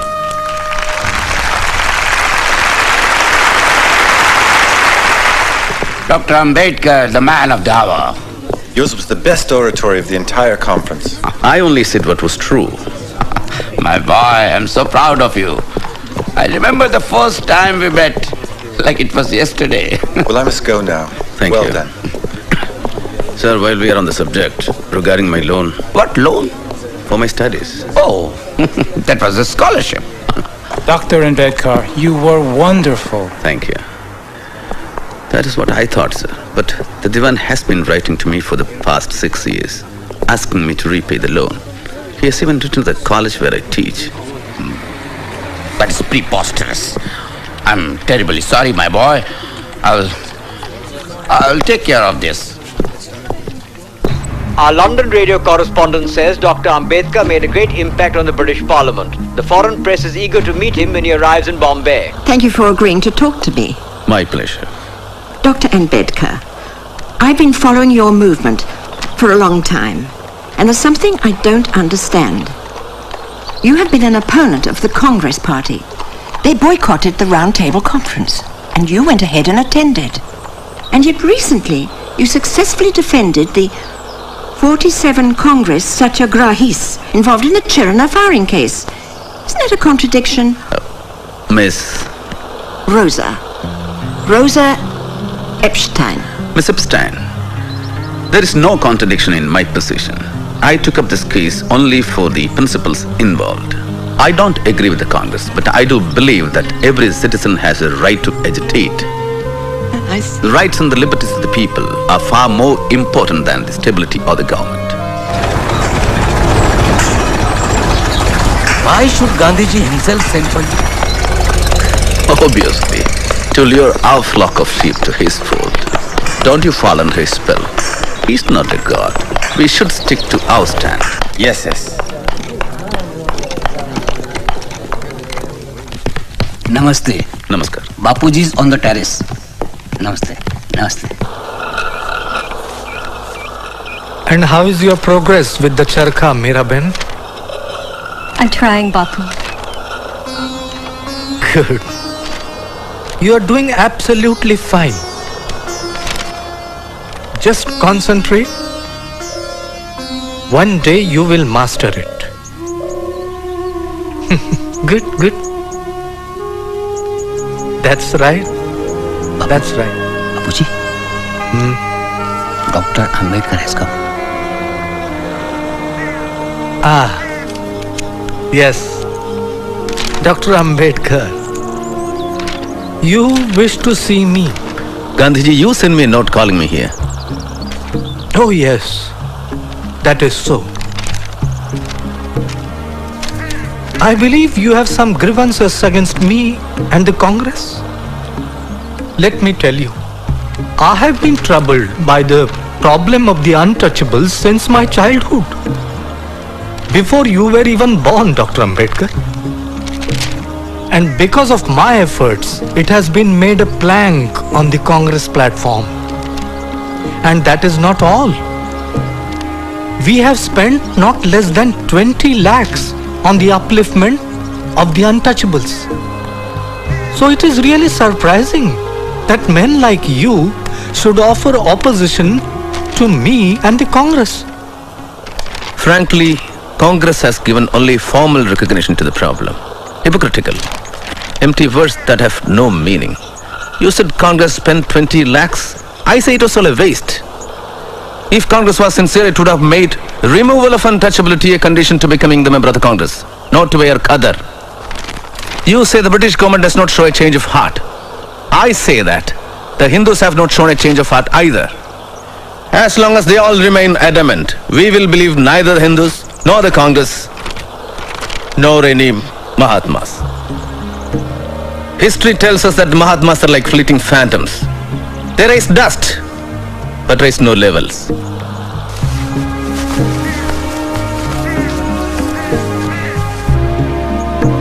Gandhiji, I have no homeland.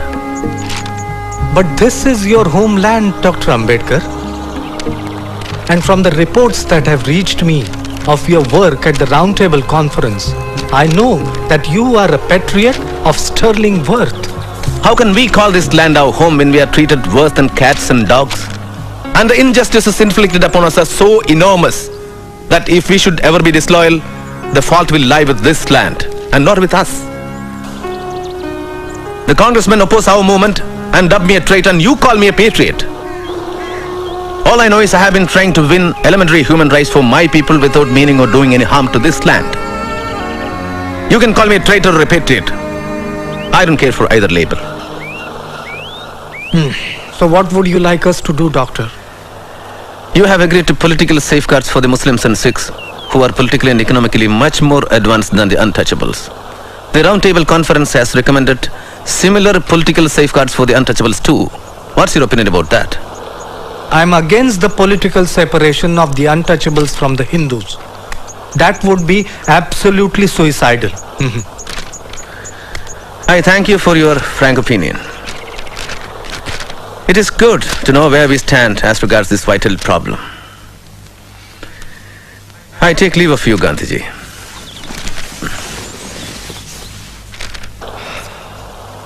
What impatience! Mahadev Bhai? Yes, Bapu? Why do you think he said he has no homeland? Perhaps being a Mahar, he feels... Dr. Ambedkar is a Mahar? The whole world knows this, Bapu. The whole world might know, but I didn't. Why didn't anybody tell me about it?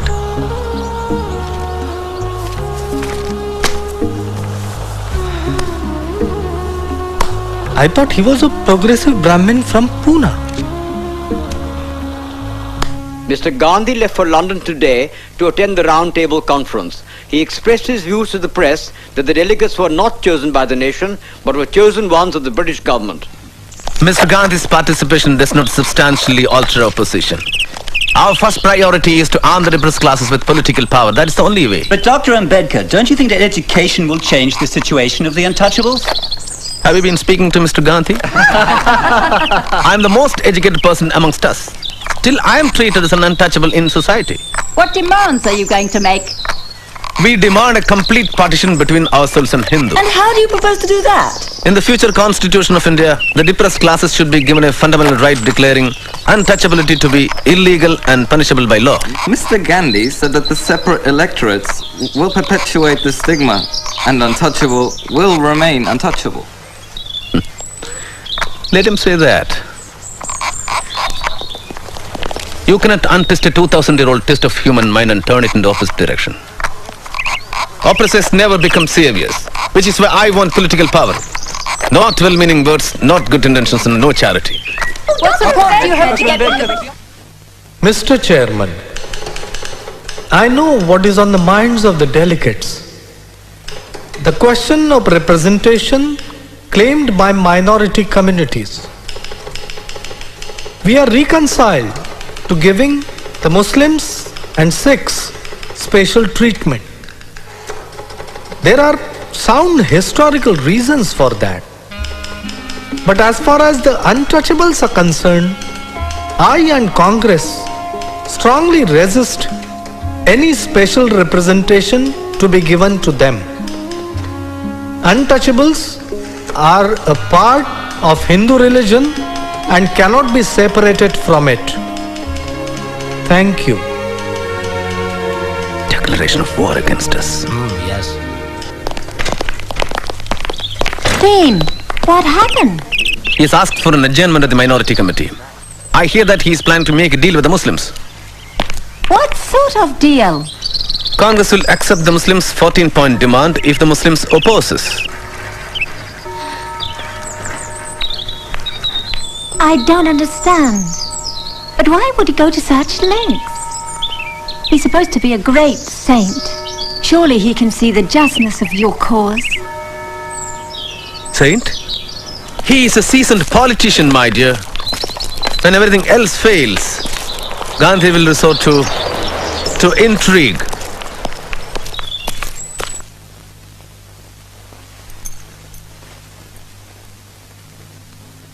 Mr. Prime Minister and friends, I have to announce with deep regret that we have failed to secure an agreeable solution to the communal question through informal discussions.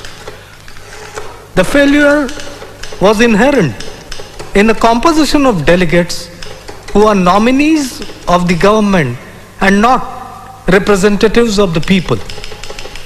As for the Congress, it represents the entire nation, including the untouchables. Mr. Chairman, sir, I have not the slightest doubt that I fully represent the claims of my community. The Mahatma claims the Congress represents the depressed classes more than I do. I can only say that it is one of the many false claims which irresponsible people keep making.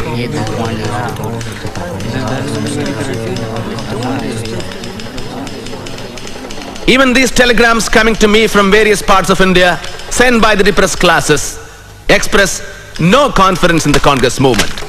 And they condemn the methods adopted by the Congress workers. Let me make another point very clear, Mr. Prime Minister. The depressed classes are not clamoring for a transfer of power in India. But if that does happen, it should not fall in the hands of a few, an oligarchy or a group of people. The power should be shared by all the communities in their respective proportions.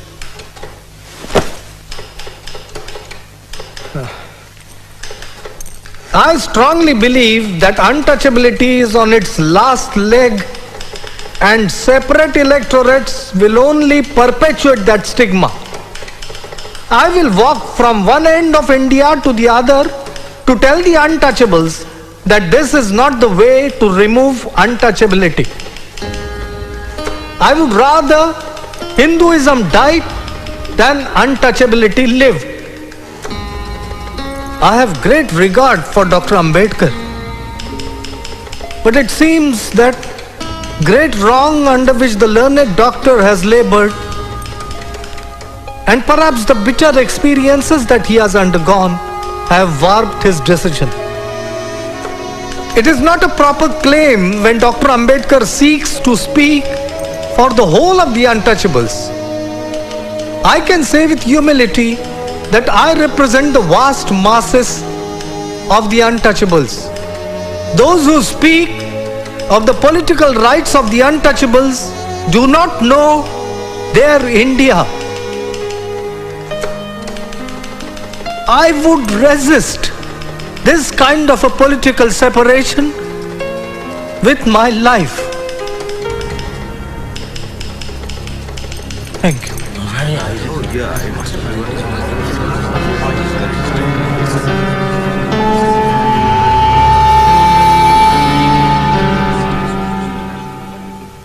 The government will not allow community differences to prevent it from producing a constitution. Therefore, do not allow community difference to be more important than it is. Will you, each of you, every member of this committee, sign a request to me to settle the community question and pledge yourselves to accept my decision? Thank you.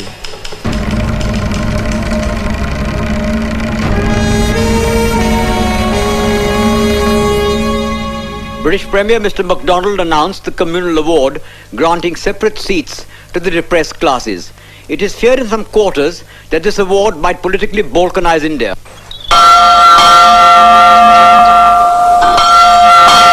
So we felt it our duty to safeguard the rights of the depressed classes to a fair proportion of representation in the legislature. I am therefore afraid that my answer to you, Mr. Gandhi, must be that the government's decision stands. And ask yourself seriously the question whether it really justifies you in taking the action you contemplate. Yours very sincerely, Ramsay MacDonald.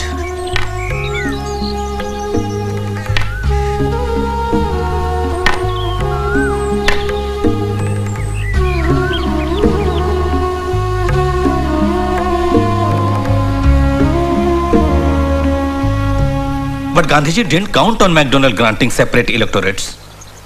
Muslims and Sikhs and Christians too are given separate electorates. Why doesn't he object to those? Why does he have to take it out on us alone? The Mahatma's ways are unfathomable to us mere mortals. But the Mahatma is not an immortal person, nor is the Congress. Instead of fighting Mahatma, why don't you believe that he is sincere in his pledge to remove untouchability? There have been many Mahatmas in India whose sole objective was to remove untouchability. Every one of them failed in his mission. Mahatmas have come and Mahatmas have gone, but the untouchables have remained untouchables. Ambedkar! Ambedkar!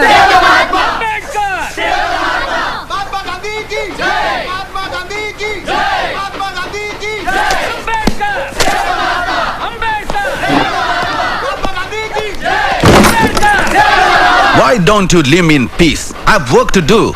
Mahatma Ji is dying and this man wants to live in peace? Why don't you go and meet the Mahatma in Pune? What for? I have said what I wanted to. Now let me work. I have to appear before the court tomorrow for a case. Is earning money more important to you than Gandhiji's life? Madam Perrin and Mr. Tucker, you don't know what you're talking about. Your leaders don't have to worry about their daily bread.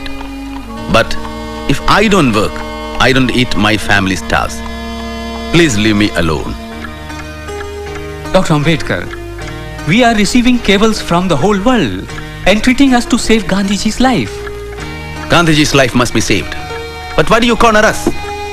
Why put Gandhiji's life against the interest of my people? Hang me by the nearest lamppost, but I would never betray my people in the name of saving Gandhiji's life. You would better appeal to Gandhiji to postpone his fast for about a week and then seek a solution for the problem. Gandhiji has a way of making people bend to his will. We too must show our willpower. By going on fast, he's making villains out of us. Who's that? Vaini? You shouldn't have come. He's been returning his tiffin. Almost untouched. I know he was ill in England. Sit down. You will kill yourself. I have enough troubles on my hands already.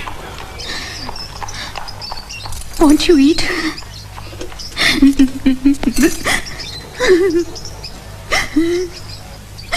It's almost 12. The fast will begin now.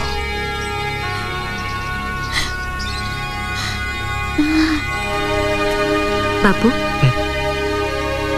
Thank you.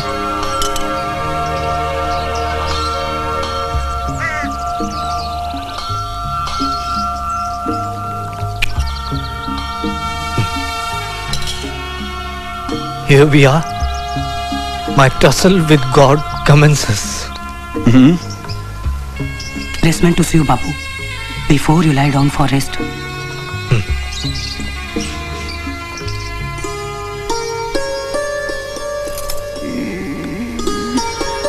Ramo?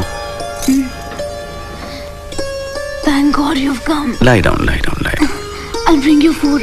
No. Emma, you lie down. I'll bring him food. Lie down. Are you taking medicines regularly? Why do you fight Gandhi, Baba? That's my lot. If I don't wish, I'll be left high and dry.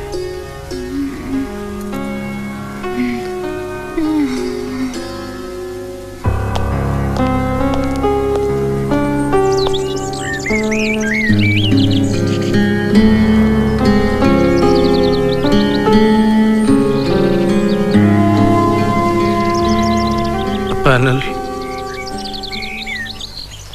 No harm in that. But I would like to meet Dr. Ambedkar first.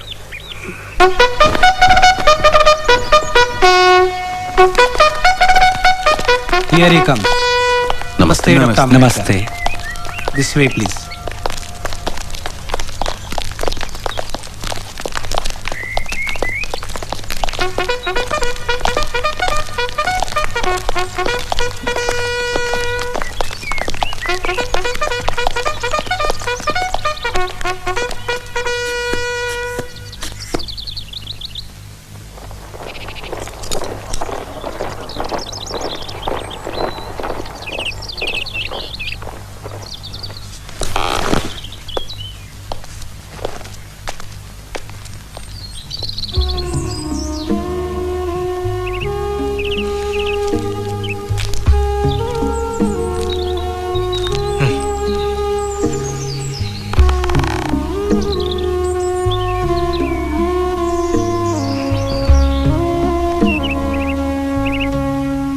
Gandhiji, you have been very unfair to us.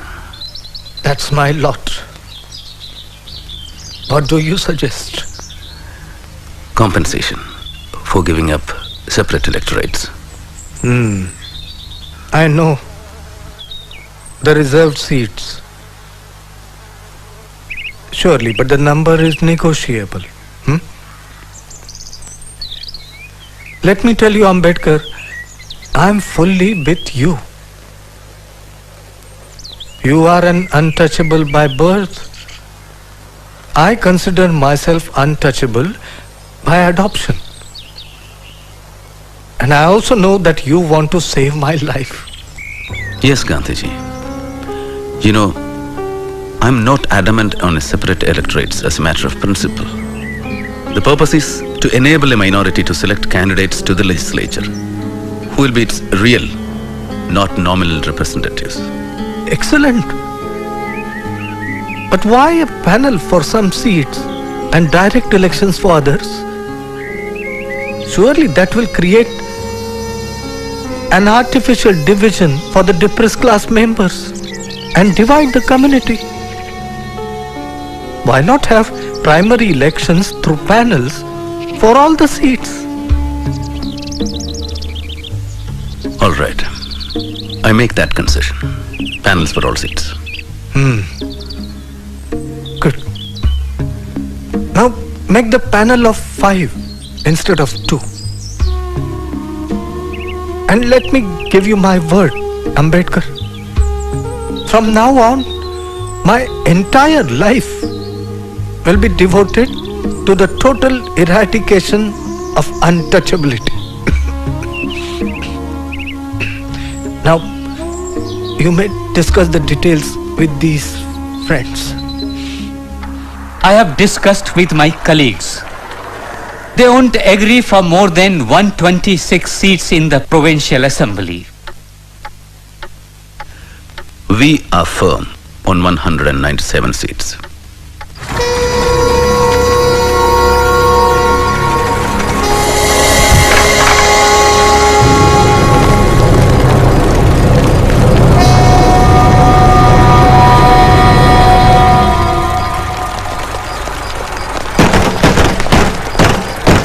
Ambedkar!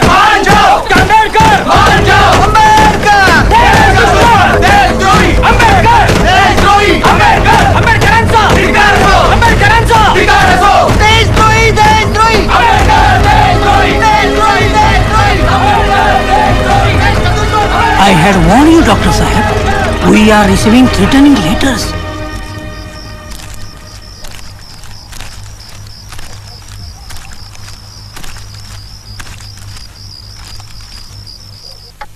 So, we are agreeing for 148 seats and 10% of the Hindu seats in the Central Assembly. Primary elections should terminate by the end of 10 years. The question of reserve seats should be settled by a referendum in a further 15 years. Dr. Ambedkar, the evil of the reserve seats and separation will be perpetuated by making its removal dependent on the will of the depressed classes. And you are asking for 25 years of referendum. I refuse to believe that untouchability will be no more in the next 20 years or so. Facing the sword of Damocles will surely compel the caste Hindus to change their inhuman attitudes to the untouchables. Dr. Ambedkar, try to understand. Gandhiji is fighting for his life. So what? So what? Oh, sorry. Don't worry. We will ask somebody to clean it. Devdas? How is Bapuji? The doctor says his sinking, his blood pressure is low. He is dehydrated and getting breathless. Did you hear what Devdas is saying? Dr. Ambedkar, please, please, no referendum, please.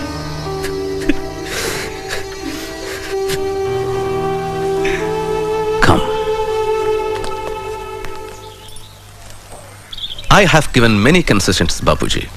From 197 seats to 150, 18% in the central legislature and 4 in the panel. Surely untouchability will not vanish in 15 to 20 years just because of this.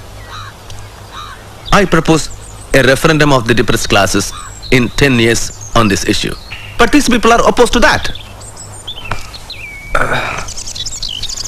You mean putting the matter of caste Hindus on trial? Not a bad idea. But why wait for so long? Huh? Why not 5 years? Need I tell you the anguish and resentment of the untouchables against centuries of wrongs and oppressions at the hands of the Hindus? And do you think, Bapuji, 5 years? Yes. I know. You have a right to demand safeguards. But from my fiery bed, I beg you to be lenient, Ambedkar. I seek a reprieve for caste Hindus. Their conscience is aroused, Ambedkar. Statutory measures at this point will only delay the process of heart cleansing and self-purification. But Bapuji... All right. The referendum, but within 5 years. Huh?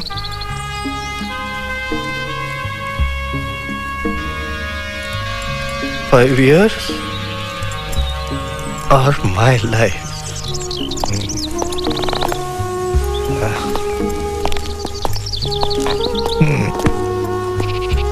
Dr. Ambedkar, we should leave.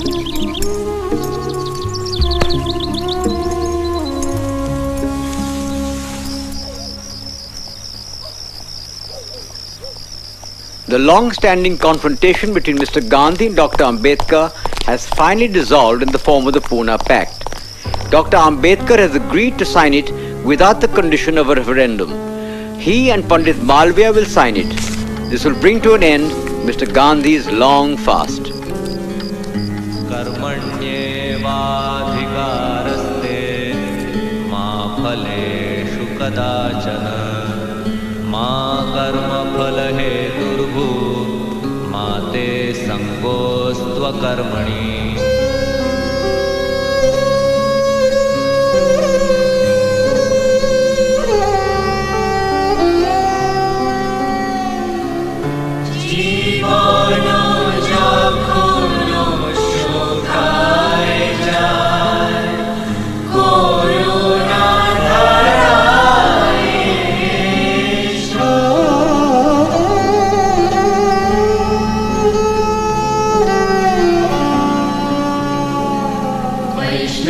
वचन तो तेरे कहिए जे पीड़ पराई जाने रे पर दुखे उपकार करे तोय मन अभिमान ना आड़े रे वैष्णव जन तो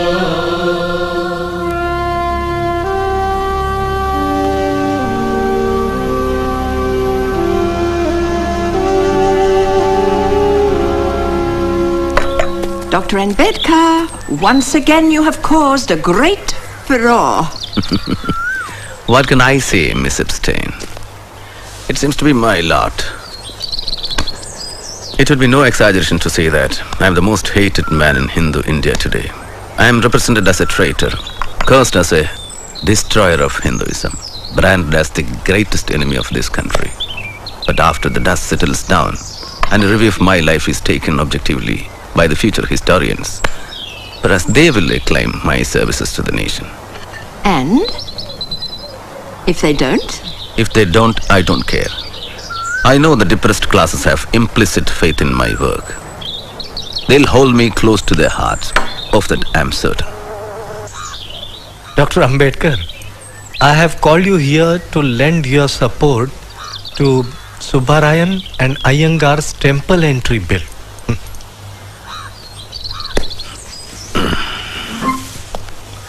If I accept the temple entry bill, but agitate to abolish Chaturvarna and caste system, which side would you take? Suppose I accept Chaturvarna, what will be your interpretation? Brahman, Kshatriya, Vaishya and Shudra. Or in the reverse way, Shudra on the top. Dr. Ambedkar, I am a Hindu not merely because I am born in Hindu fold, but I am one by conviction and by choice. There is no superiority or inferiority in the Hinduism of my conception. But if you want to fight Varnashram itself, then I cannot be in your camp. Because I strongly believe Varnashram to be an integral part of Hinduism. So, I cannot be in your camp too. Bapu, our salvation lies in political power, not in making pilgrimages or observance of fasts. I'll take your leave now.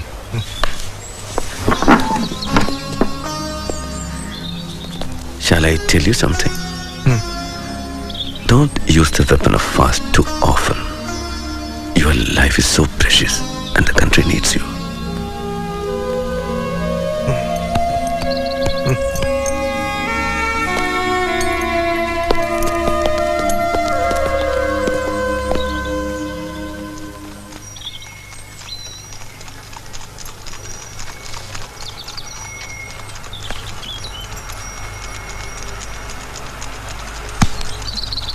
I know you love books.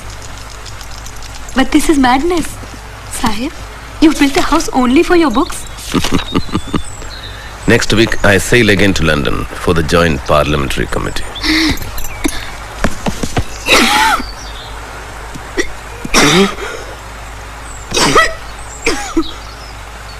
Bravo. Come sit here.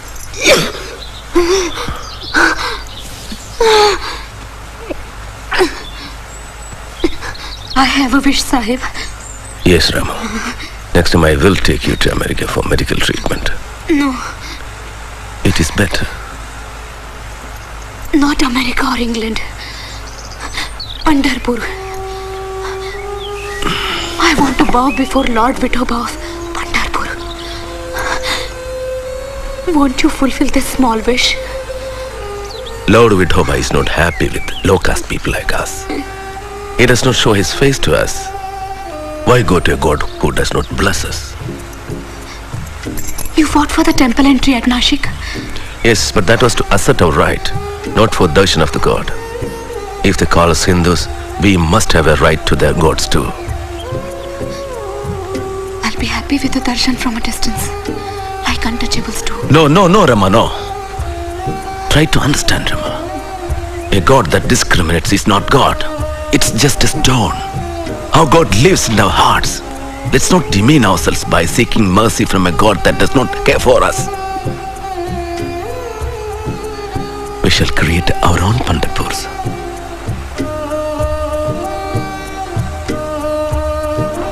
Dear Bhaurao, I am going through difficult times. As principal of the Law College, I am trying to bring reformations in the college syllabus. I am caught up between duties for my people and duties at home. I am anxious about Rama's health. She has deteriorated over the last few days.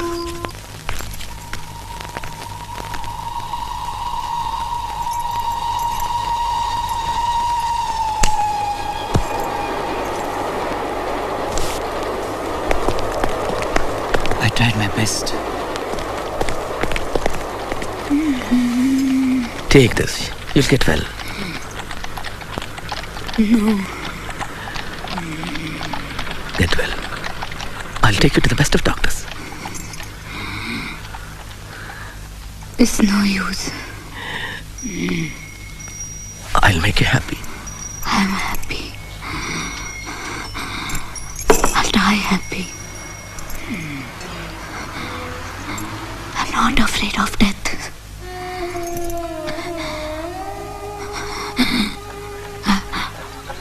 I've seen deaths. My mother, father.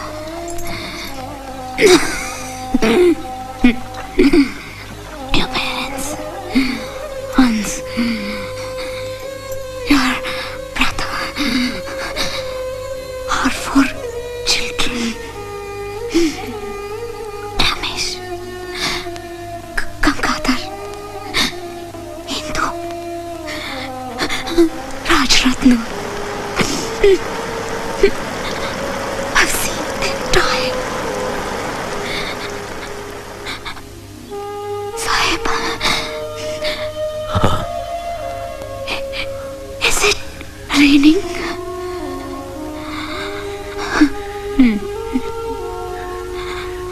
Yes, it's raining.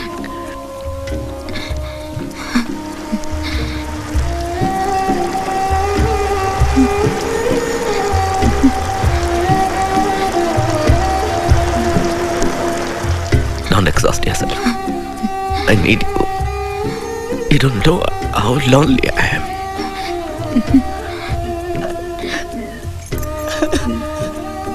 Don't despair. Keep fighting. Love you, Shwant.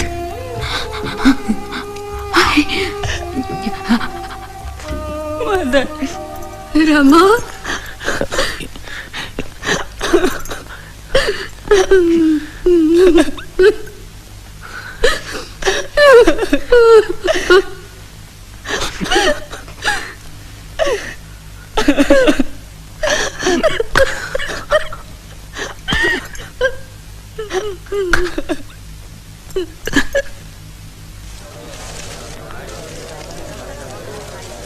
Baba Sahib,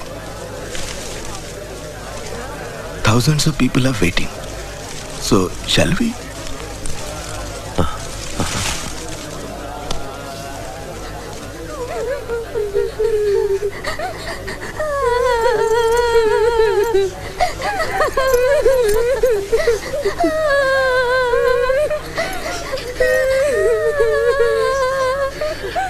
Her last wish was to wear a white saree.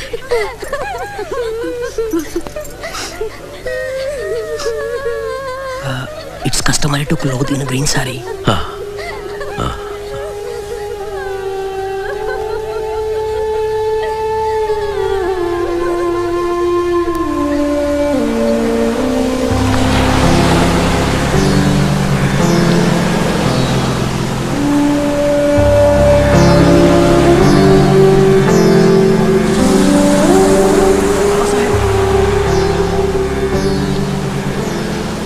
Baba Sahib, 400 untouchables of Kohinoor village are converting to Islam.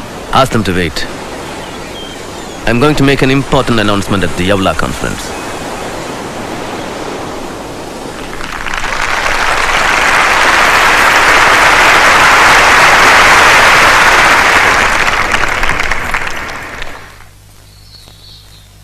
And thus, my unfortunate brothers and sisters, when I look back at the past 10 years of our movement, I despair of the future. Enough! We are no longer dumb animals. The time has come to put an end to this harassment and indignities. Let's leave this cesspool of castes which made us worse than worms. Break these shackles. Destroy the social prison. Let's choose a new religion which will guarantee us equality of status and opportunities.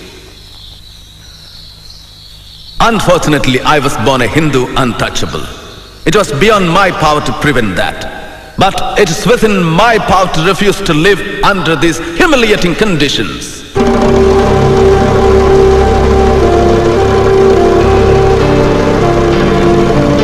Though I was born a Hindu, I solemnly assure you that I will not die as a Hindu.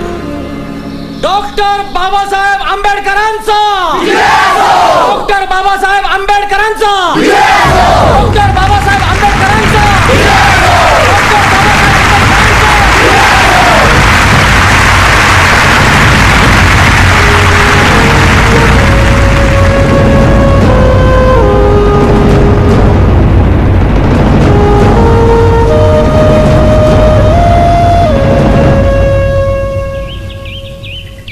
This is an unfortunate decision. But religion is not like a house or a cloak, which can be changed at will. It is a more integral part of one's own self than of one's body. Dr. Ambedkar's bitterness clouds his vision. The millions of illiterate Harijans will not listen to him. Their lives, for good or evil, are involved with caste Hindus. Every known religion would fail if judged by the standards of Dr. Ambedkar. But the press should also note that I feel whatever label the learned doctor wears in the future, he is not a man who will allow himself to be forgotten. Baba Sahib, sugar? You want to kill me? Just a little. You fool. Diabetes. Eat kadu neem leaves. Or better boil them 1/4 and drink every morning. That bitter dose? I have been swallowing it for my entire life. And now you are administering it to us. Doctor, your leaving will be a great blow to Hinduism. A blow? You surprise me, Mr. Pradhan. We unclean untouchables have been the contaminators, the pollutants of you pure Aryans. Won't our leaving cleanse your religion of all impurities? Baba Sahib, the exodus will not stop with you. It would be the death of Hindus in the long run. It matters little, Masrekar Maharaj.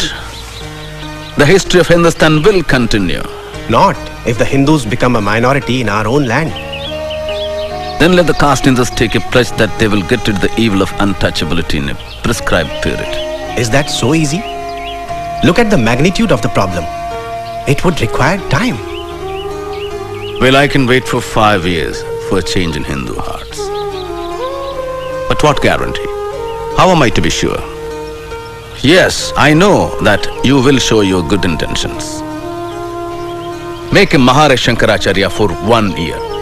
Let thousands of Brahmins fall at his feet. I'm Miss Drescher from the Agripada mission, and I would like you to meet Dr. Henry Crane from America. Hello, Dr. Crane. Hello. He has come to take a close look at your conversion movement. And has already met Mr. Gandhi at Wardha.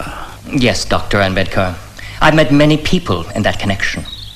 And I truly believe that Christianity is the answer that can meet all of your requirements. If you convert into Christianity, all of the Christian nations will help to raise your social, political, and economic status.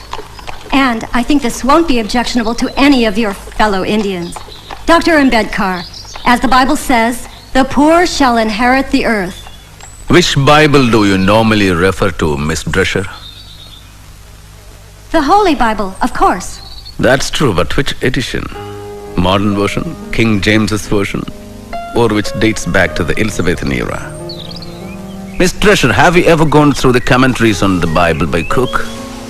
It's a good analytical study on the Bible, and also refers to Life of Jesus by Renwa and Khalil Gibran's Jesus, the Son of Man. It can give you a different perspective of Christianity. Dr. Ambedkar, we would like to invite you to the annual conference of the Methodist Church in Pune. And to the mission too. I'll try. Baba Sahib, Muslim India would be honored to welcome you and all untouchables. We promise you that untouchables will have the fullest equality and rights in every sphere: political, social, economical and religious. As you know, Baba Sahib, our religion believes in one God, Ekankar, and provides equal treatment to all its followers. It fulfills all the desired requirements regarding the conversion of depressed classes. Here is a telegram from Mahabodhi Society. Dr. Ambedkar, you and your community is cordially welcome to embrace Buddhism, which is professed in greater part of Asia. We guarantee equal status to all converts. There is no caste distinction amongst us. We are willing to send workers. Please let us know. It seems that Congress and Sardar are bent upon destroying you in these elections. Haven't you read Sardar Patel's statement? Yes. No concessions under the communal awards if we convert. Look, doctor, I have not come here as your friend. I have come here as an authorized representative of the Hindu Mahasabha. We know your views and your patriotism. We know that you will never convert to Islam or Christianity. Do not take me for granted. I don't need a certificate of patriotism. And I know the culture and history of this country better than many of you. Yes, it is my contention that the conversion to either of these faiths would fundamentally alter the political and cultural equation here. But how does it concern us if we have no stake? Doctor, we shall fight tooth and nail to protect your concessions. Even if you convert to Sikhism, the Hindu Mahasabha will give you a written commitment. How diabolical, you old Brahmin bandicoot.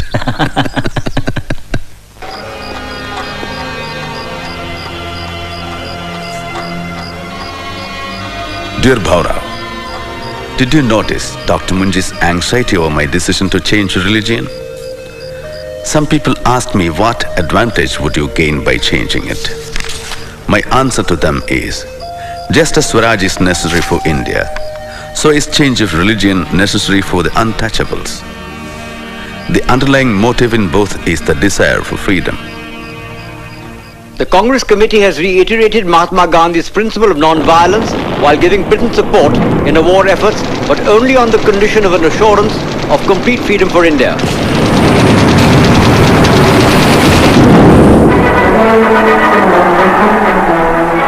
On the other hand, Dr. Ambedkar's Independent Labour Party has given a total and unconditional support to Britain's war against fascism.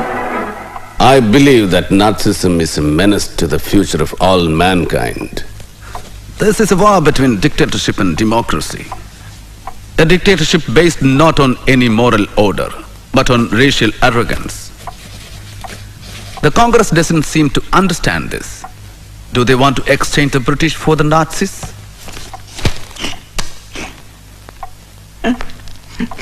Are you all right, Miss Epstein?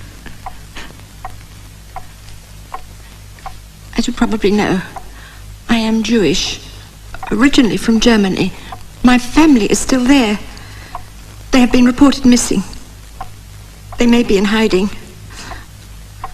I fear for them. I'm so sorry. Dr. Ambedkar today expressed his views that there was nothing wrong in sharing power with the British government. He added that without their support, he would never have been able to solve the labor problems or establish the People's Education Society. Dear Miss Disher, I have some sad news. Fanny is no more. I could not write the criticism on the Bible as promised, but I have dedicated her an equally important book, What Congress and Gandhi Have Done to the Untouchables. And I'm glad that she accepted it before she died. No, Baba Sahib. In Rag Bhoop, you are not supposed to play the Madhyam. It is Sa Dha Pa Ga Re Sa Re Ga. Now let's try it together. Yes?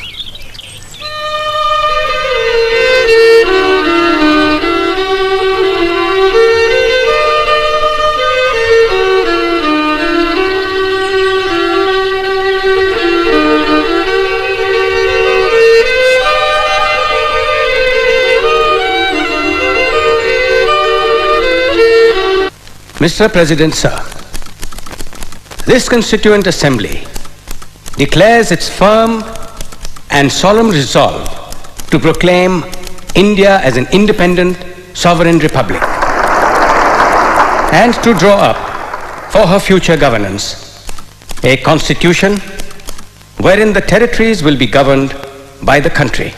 In substance, my amendment proposes we postpone passing this resolution to a later stage to enable the Muslim League and the Indian states to participate, if they choose so, in the deliberations of the Assembly. Now, I call upon Dr. Ambedkar to take the floor.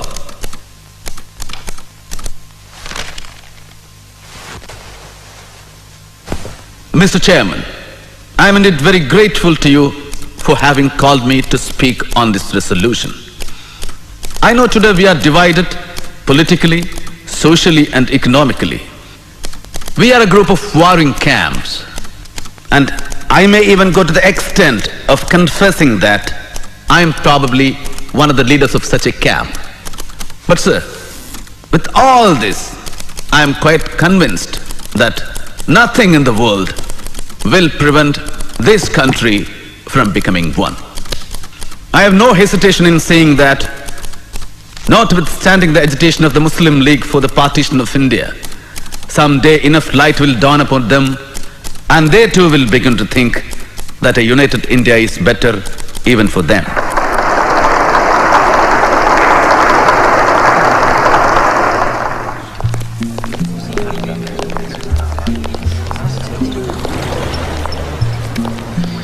It seems you are firm on your stand on Pakistan. Well, Dr. Ambedkar, in your own words and thoughts on Pakistan, you have said that Hindus think that Pakistan is a dream of Muslims, but Muslims know that Pakistan is a reality.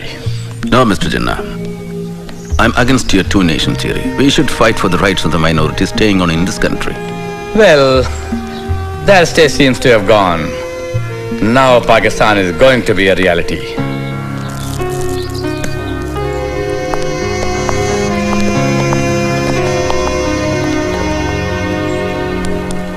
Untouchability in any form is abolished, and the imposition of any disability on that account shall be an offence.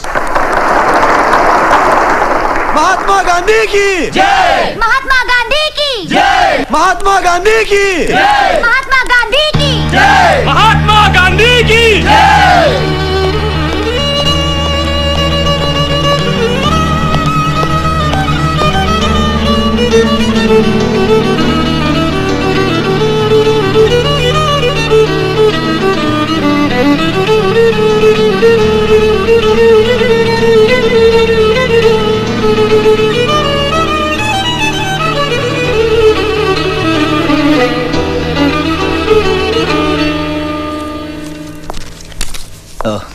Too many complications, Baba Sahib. Diabetes, arthritis, high blood pressure, neuritis. Too many complications. You have to be very careful, Baba Sahib. Well, I'll prescribe you some medicines.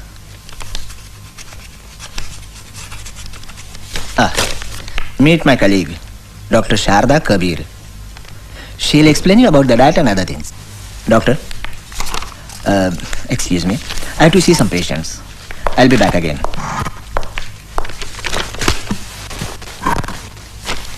You will have to take insulin injection every day.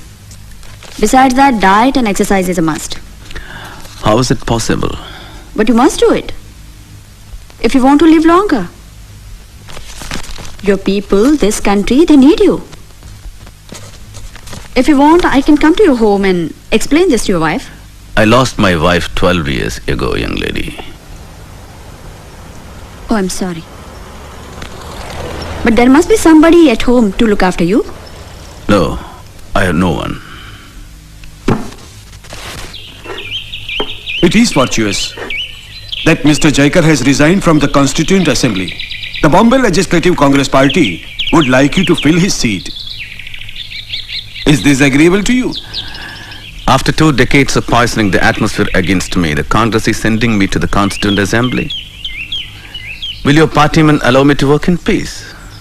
The country is passing through a critical phase, and it needs you.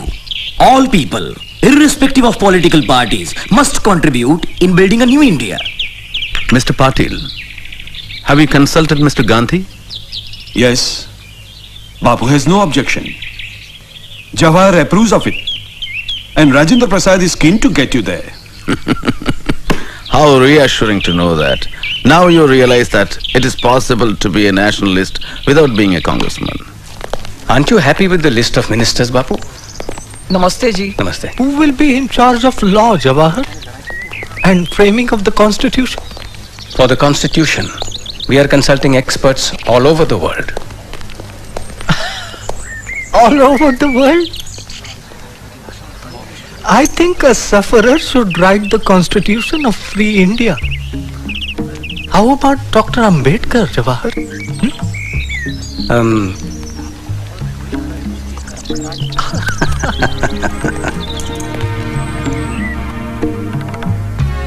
Yes. History has put this responsibility on us. I suppose I shall have to carry this blood on my conscience when I die. Well, to business then. Do you know the reason why I requested you to come here? I would like you to be a part of the national government of Free India. Do you accept? It depends. What portfolio? Law. Will there be enough work? Plenty. Don't worry. A lot of new measures are to be legislated. Yes. The Hindu Code Bill is still pending, isn't it? Well, we are determined to clear it fast. I'm very glad. We shall be working together. Dear Bhaura, India is an independent country today. But will she maintain her independence? Will the many political parties with diverse and opposing political creeds place India above their own castes and creeds? We must be determined to defend our independence to the last drop of our blood. Your blood sugar is so high? No more sugar for you. Who makes tea for you? They tried to remember, but... No, you can't afford to be careless. No more fruits and no more rice. At least for a fortnight. And you need a checkup for next week. There's a meeting of the drafting committee in Delhi. I have to be there for a week. I wonder who is going to take care of you in Delhi. Dear Chitre, my work in the draft constitution has increased a great deal. And on the other hand, my health forbids me the slightest of strains. I have considered your suggestion of having somebody to look after my health sympathetically. I have decided to marry Dr. Sharada Kabir.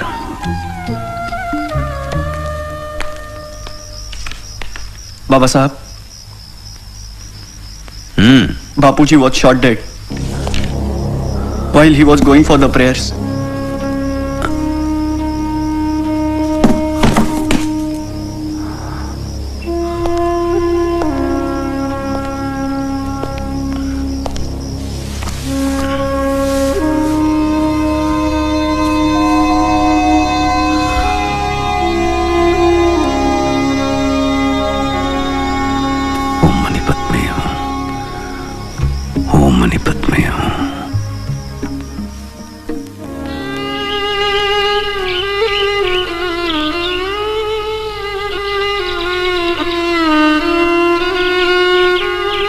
Dr. Ambedkar, you sign first. Then she will sign.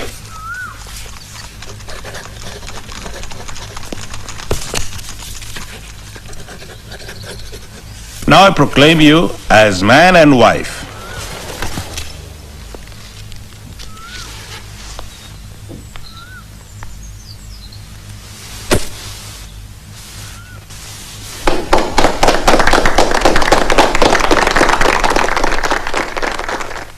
Mr. President, sir, I introduce the draft constitution settled by the drafting committee and move that it be taken into consideration. Mr. President, sir, I am one of those in the House who are aware of the amount of work and enthusiasm that Dr. Ambedkar has brought to bear on the work of drafting this constitution. The House is perhaps aware that of the 7 members nominated by you, one had resigned and was not replaced. One was away in America and his place was not filled up.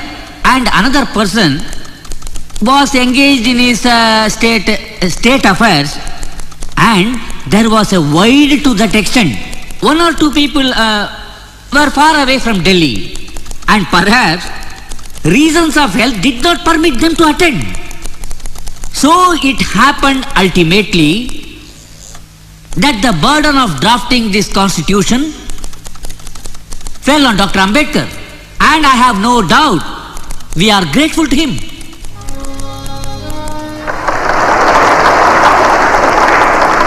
The credit that is given to me does not belong to me. It belongs partly to Sir B.N. Rao, the constitutional advisor to the Constituent Assembly, who prepared a rough draft of the constitution for the consideration of the drafting committee. A part of the credit must go to the members of the drafting committee also.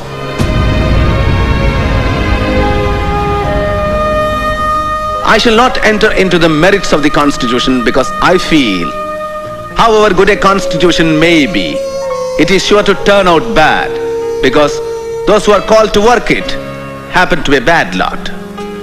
However bad a constitution may be, it may turn out to be good if those who are called to work upon it happen to be a good lot.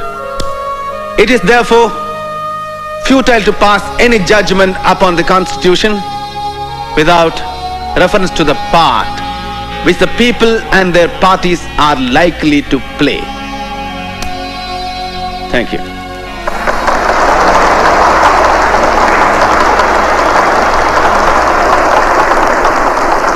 And sitting in this chair and watching the procedures from day to day, I have realized what no one else could have, with what rare zeal and devotion the members of the drafting committee, and especially its chairman, Dr. Ambedkar, irrespective of his indifferent health, have worked. In spite of factual objections, Nehru is strongly in favor of the passage of the controversial Hindu Code Bill that was put forward by Dr. Ambedkar, whose aim it is to improve the woman's lot. He believes the barometer of an enlightened society can be discerned by the status of its women. Murdabad! Murdabad! Hatado! Hatado! Hatado! The Hindu Code Bill is an insult to Hindu Dharma Shastra. It casts aspersions on our hoary traditions and Shastras. What does Dr. Ambedkar know of Hindu Dharma Shastra? Does he know Sanskrit? Has he read Vedas? In a revenge, he is out to destroy the Hindu Dharma Shastra by one blow of this law. Are we going to allow an untouchable to touch our sacred God-given laws? Never, never. We shall shed blood, an uncouth, unclean, untouchable, defiling the laws set centuries ago by Bhagwan Shri Krishna, Bhagwan Manu, Bhagavad Gita, Vedas and Upanishads. Don't touch Hindu laws! Don't touch Hindu laws! Ambedkar! Murdabad! Ambedkar! Murdabad!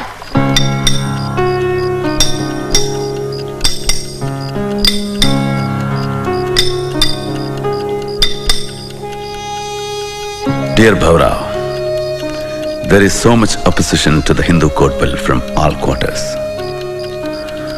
The statue of Buddha that Ambedkar is making for Siddharth College is in its final stage of completion. And so is my decision to embrace Buddhism. I was always impressed by Buddhism since my childhood, as I had read Life of Buddha, a book written by Dada Kiluskar, a well-known writer, also my father's friend, which he gave me as a gift. Buddhism is the only religion that preaches the three principles of prajna, knowledge, karuna, compassion, and samatha, equality. Buddhism is the answer to the exploitation in the world. People today somehow try to relate Buddhism with communism. But communism is based on force and Buddhism is ahimsa. It's a democratic system, which is why I have made up my mind to advise the millions of untouchables to embrace Buddhism.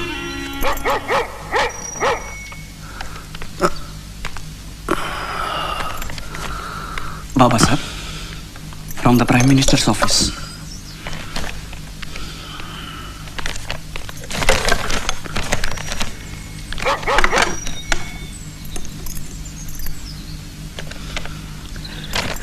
Read it. You know that we have a good deal of opposition to the Hindu Code Bill both inside and outside the House. With the best will in the world, it cannot be passed in this session. I can quite understand your disappointment. Even the marriage and divorce parts of the bill had ultimately to be postponed. Atrocious. Ratu, come and take dictation. For a long time, I have been thinking of resigning my seat from the cabinet. The only thing that held me was the hope that it would be possible to give effect to the Hindu Code Bill. But with its demise, even the marriage and divorce part of it is killed. I see no purpose in me continuing as a member. The Hindu Code Bill was the greatest social reform measure ever undertaken by the legislature in this country. To leave inequality between class and class, sex and sex, as in Hindu society, untouched. And to go on passing legislation on economic reforms is to make a farce of our constitution and to build a palace on a dung heap.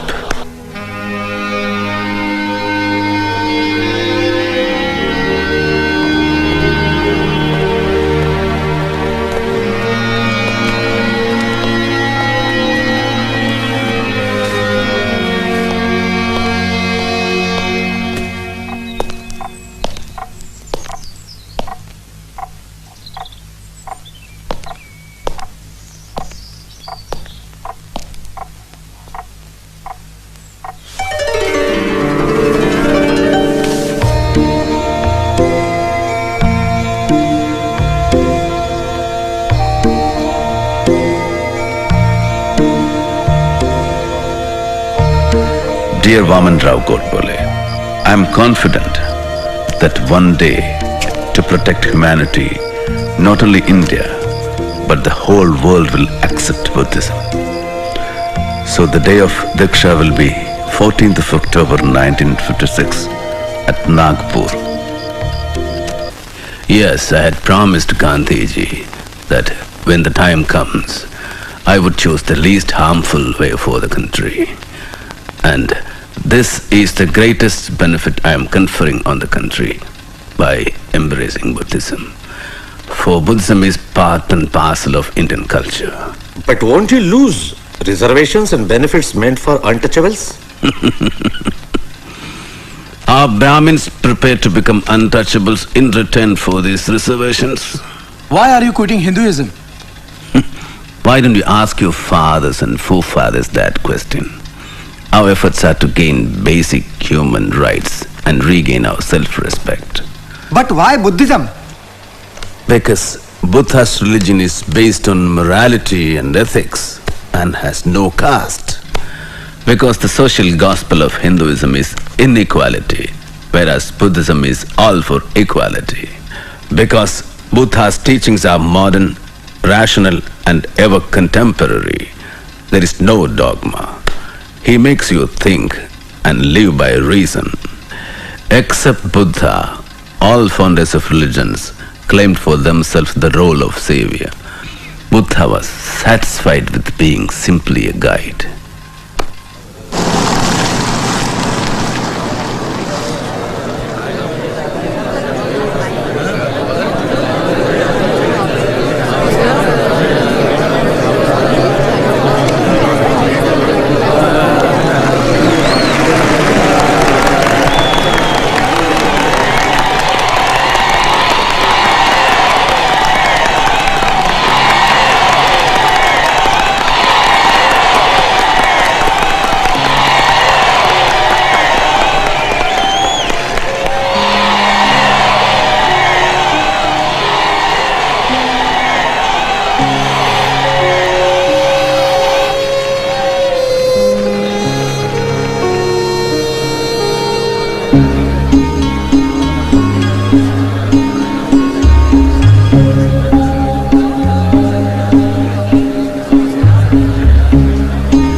नमो तस्सा भगवतो अरहतो सम्मा संबुद्धस्सा नमो तस्सा भगवतो अरहतो सम्मा संबुद्धस्सा नमो तस्सा भगवतो अरहतो सम्मा संबुद्धस्सा बुद्धं शरणं गच्छामि धम्मं शरणं गच्छामि संघं शरणं गच्छामि पानातिपाता वैरमणि सिक्खापदं समादयामि आदिन्नादाना वैरमणि सिक्खापदं समादयामि कामेषु मिच्छाचारा वैरमणि सिक्खापदं समादयामि मूसावादा वैरमणि सिक्खापदं समादयामि सुरामेरया मज्जपमादठाना वैरमणि सिक्खापदं समादयामि साधु साधु साधु. My beloved brothers and sisters, I have renounced the Hindu religion and I am embracing the great Buddha and his Dhamma based on equality of man, knowledge, right path and compassion. Hear me, my brothers and sisters. I am no longer a Hindu, no longer an untouchable. I am a liberated human being, a free man, no longer a slave of a pernicious social system. And so, my brothers and sisters, I hereby take a pledge to dedicate my remaining life to spread the Dhamma, the light of Buddha, throughout the world. And now, my dear brothers and sisters, those of you who want to follow me unto the light shown by the great Buddha should rise and repeat the Saranatraya and the pledges after me.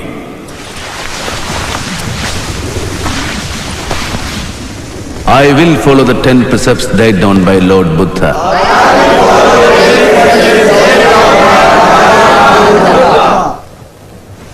I will treat all animals with compassion.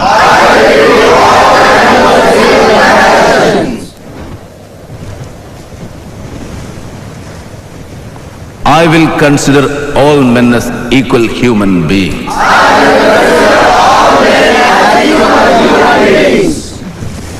I will accept the Dhamma of Gautam Buddha and give up my old religion, which is detrimental to the progress of humanity and which treats humans with contempt.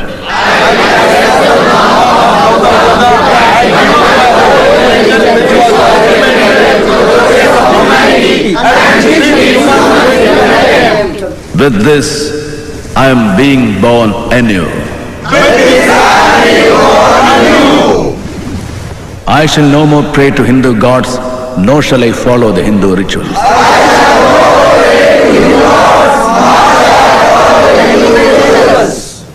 Henceforth, the three principles enumerated by the Buddha, knowledge, right path and compassion, shall guide my actions throughout my life.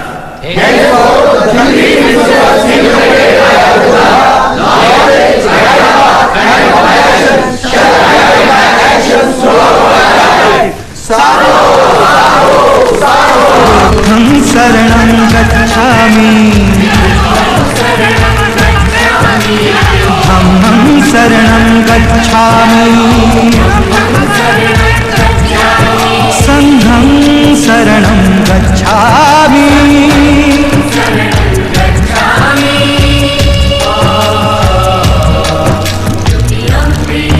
Buddham saranam gacchami, dhammam saranam gacchami, sangham saranam gacchami.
Adnadana vermani sikkhapadam samadhiyami. Kamesu michachara vermani sikkhapadam samadhiyami. Buddham saranam gacchami, dhammam saranam gacchami, sangham saranam gacchami. Musavada vermani, Musavada vermani, sikkhapadam samadhiyami. Musavada vermani, sikkhapadam samadhiyami.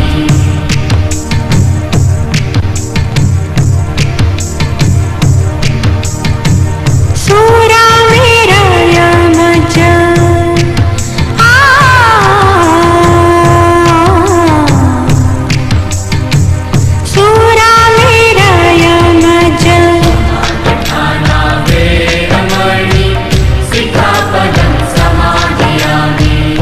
Buddham saranam